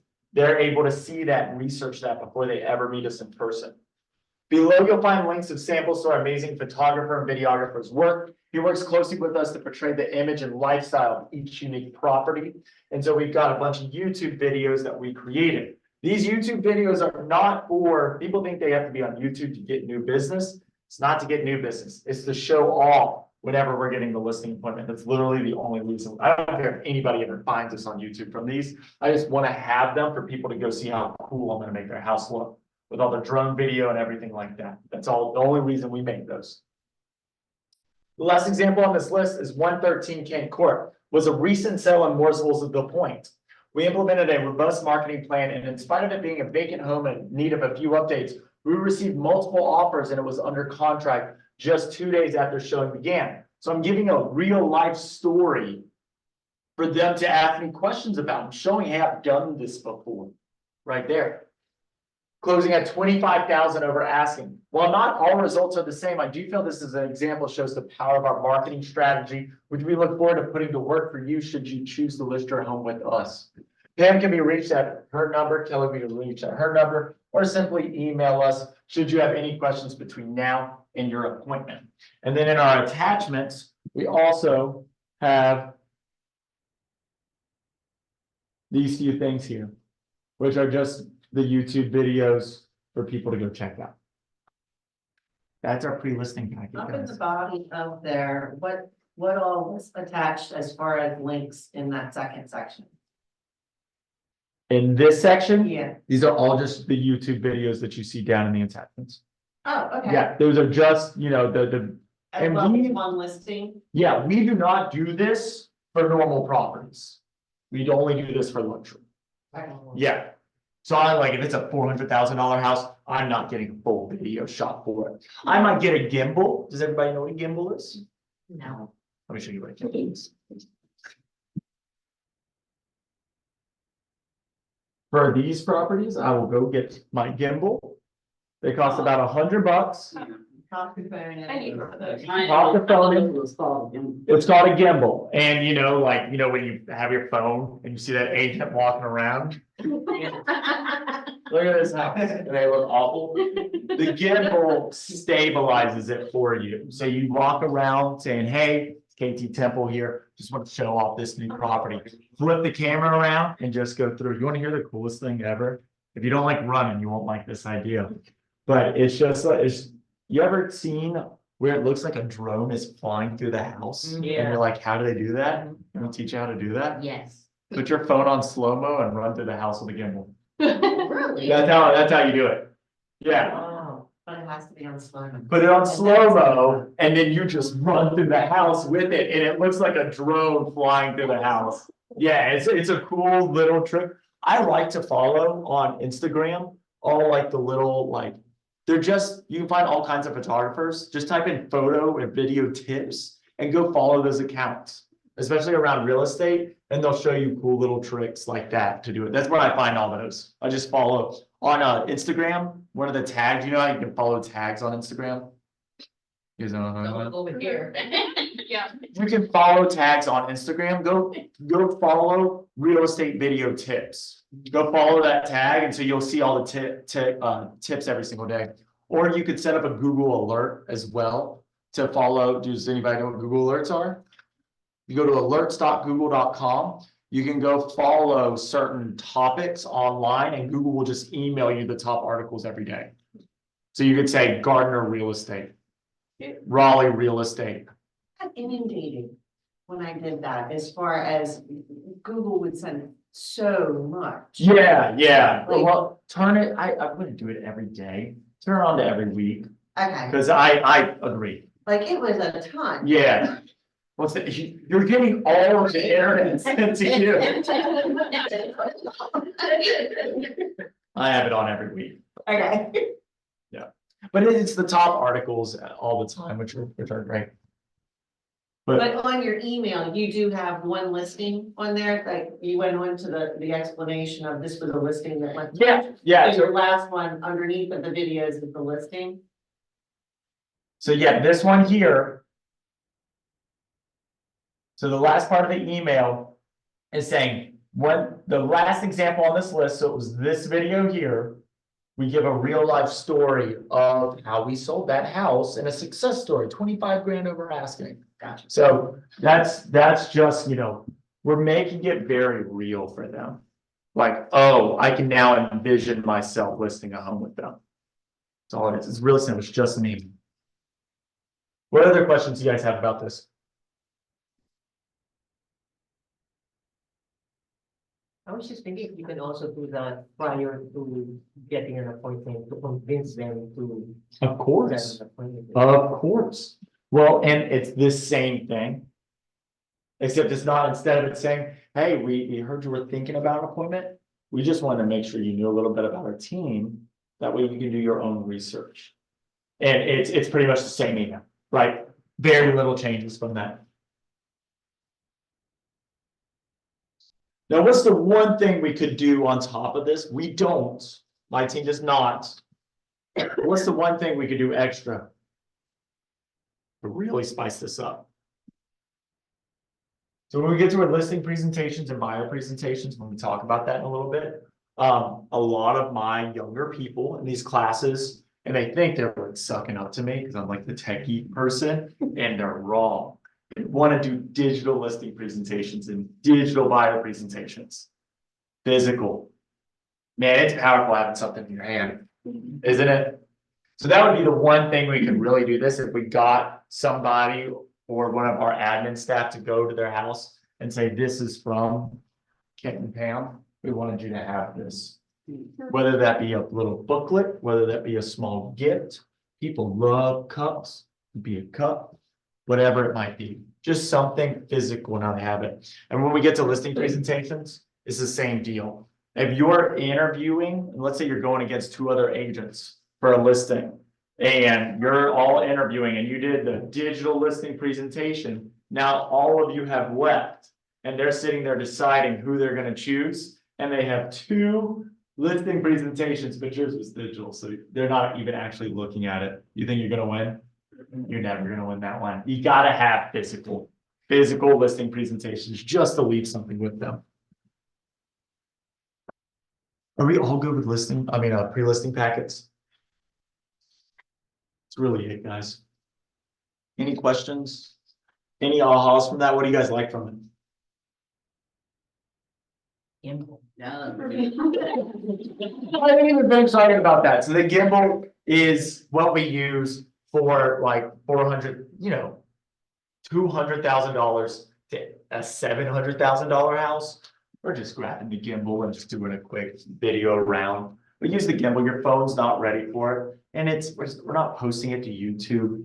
We're posting it to like Instagram stories and stuff like that. That's what it's made for. Maybe a Facebook. Maybe we'll go Facebook Live on it.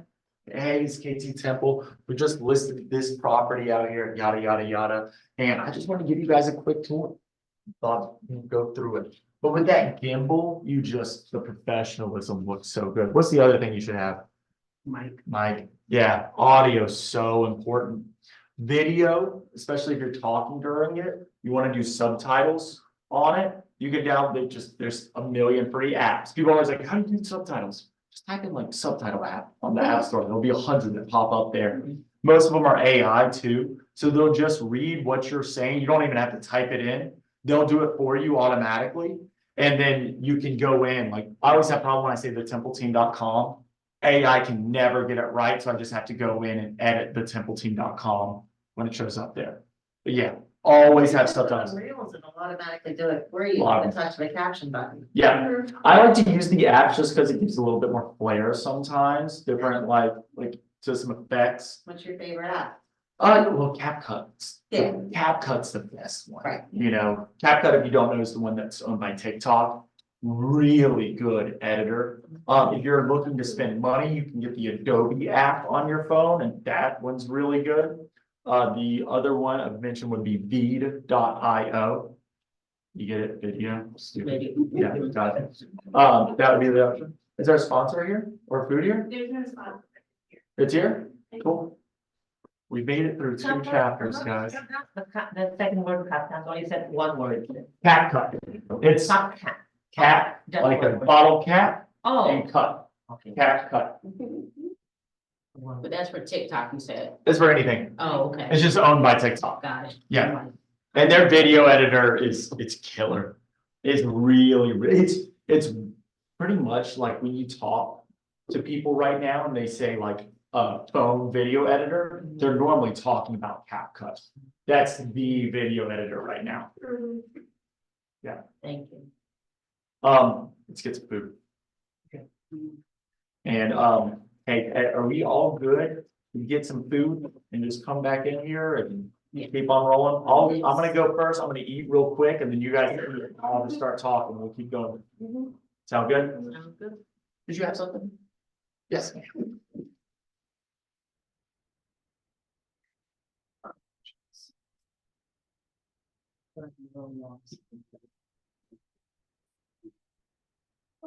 You trying to get the notepad out there? Yeah.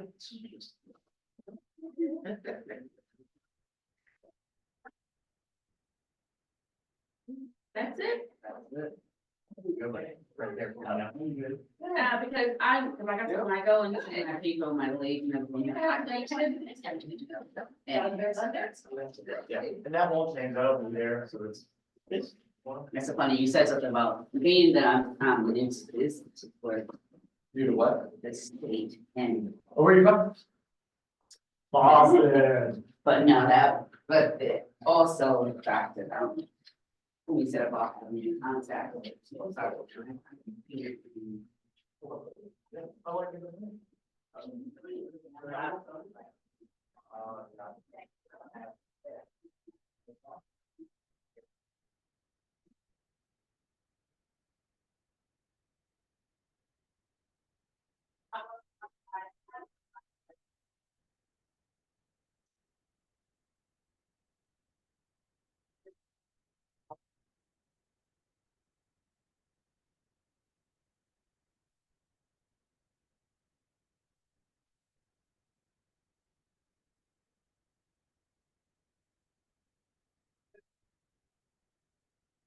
When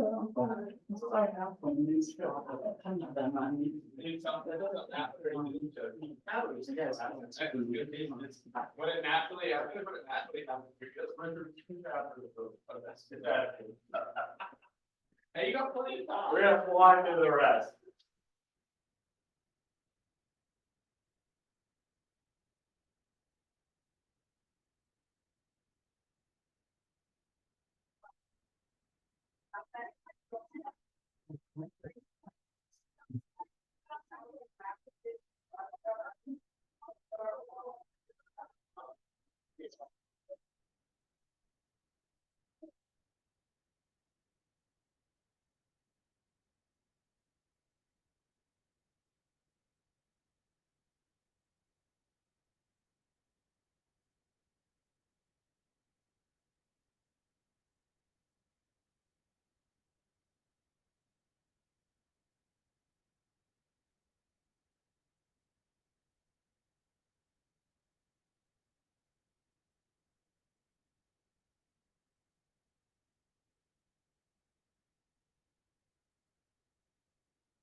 I was worried about this pizza, it's actually really good. Oh, yeah. Is the Domino's? Was it? It's like Marco's or something, I don't know Oh, where. Marco Pizza, yeah. Theirs is pretty good. I like their crust because it's so soft. So I worked at Domino's Mhm. when I first got in real estate. I was delivering pizza for like 2 years. God bless you. So I never get pizza. We do not eat pizza anymore. Yeah.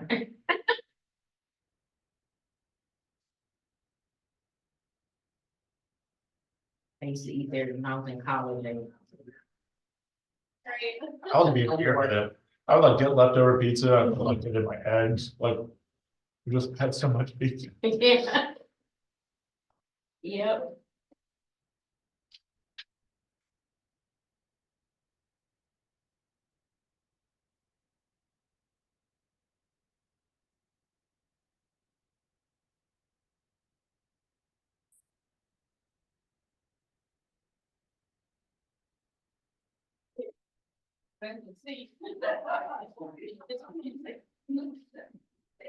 They don't get you like, and that cost.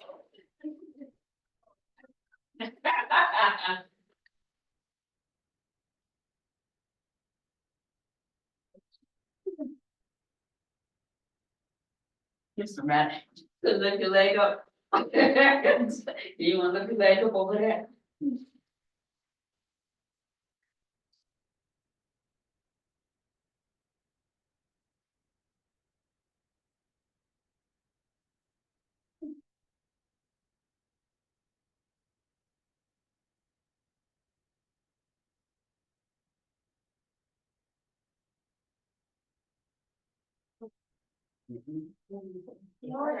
Yeah.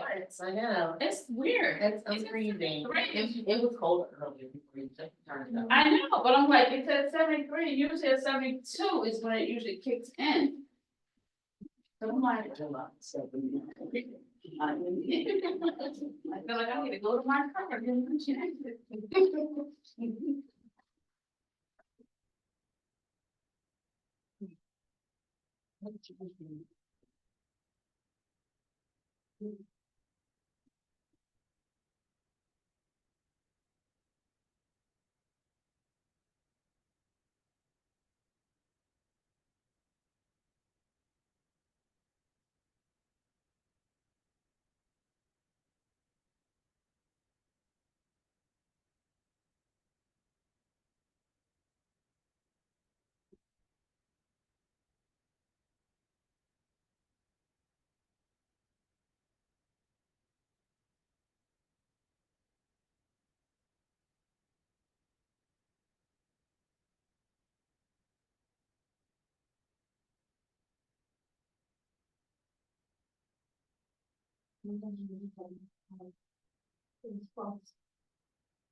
Right?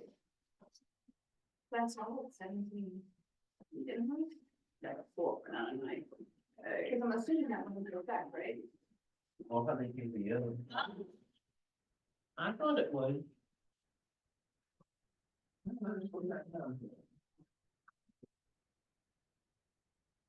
But I think it might be one of those things that will come as really waiting. Oh, yeah. Right, oh, I didn't know. Didn't we send out 50 times? Yeah.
Taylor, you still doing your class next Tuesday?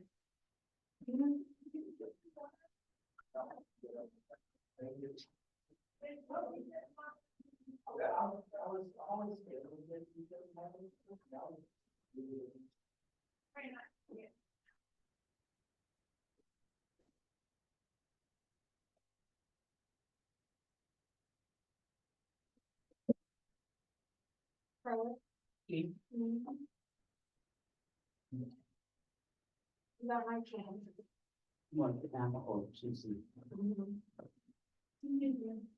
I'm gonna get started, guys. Yeah, yeah, awesome. I know, I saw that when I looked at you, this is James, she got that one.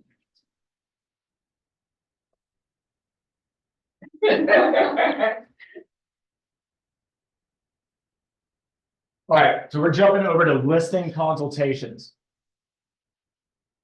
Once I find the curse. There we go.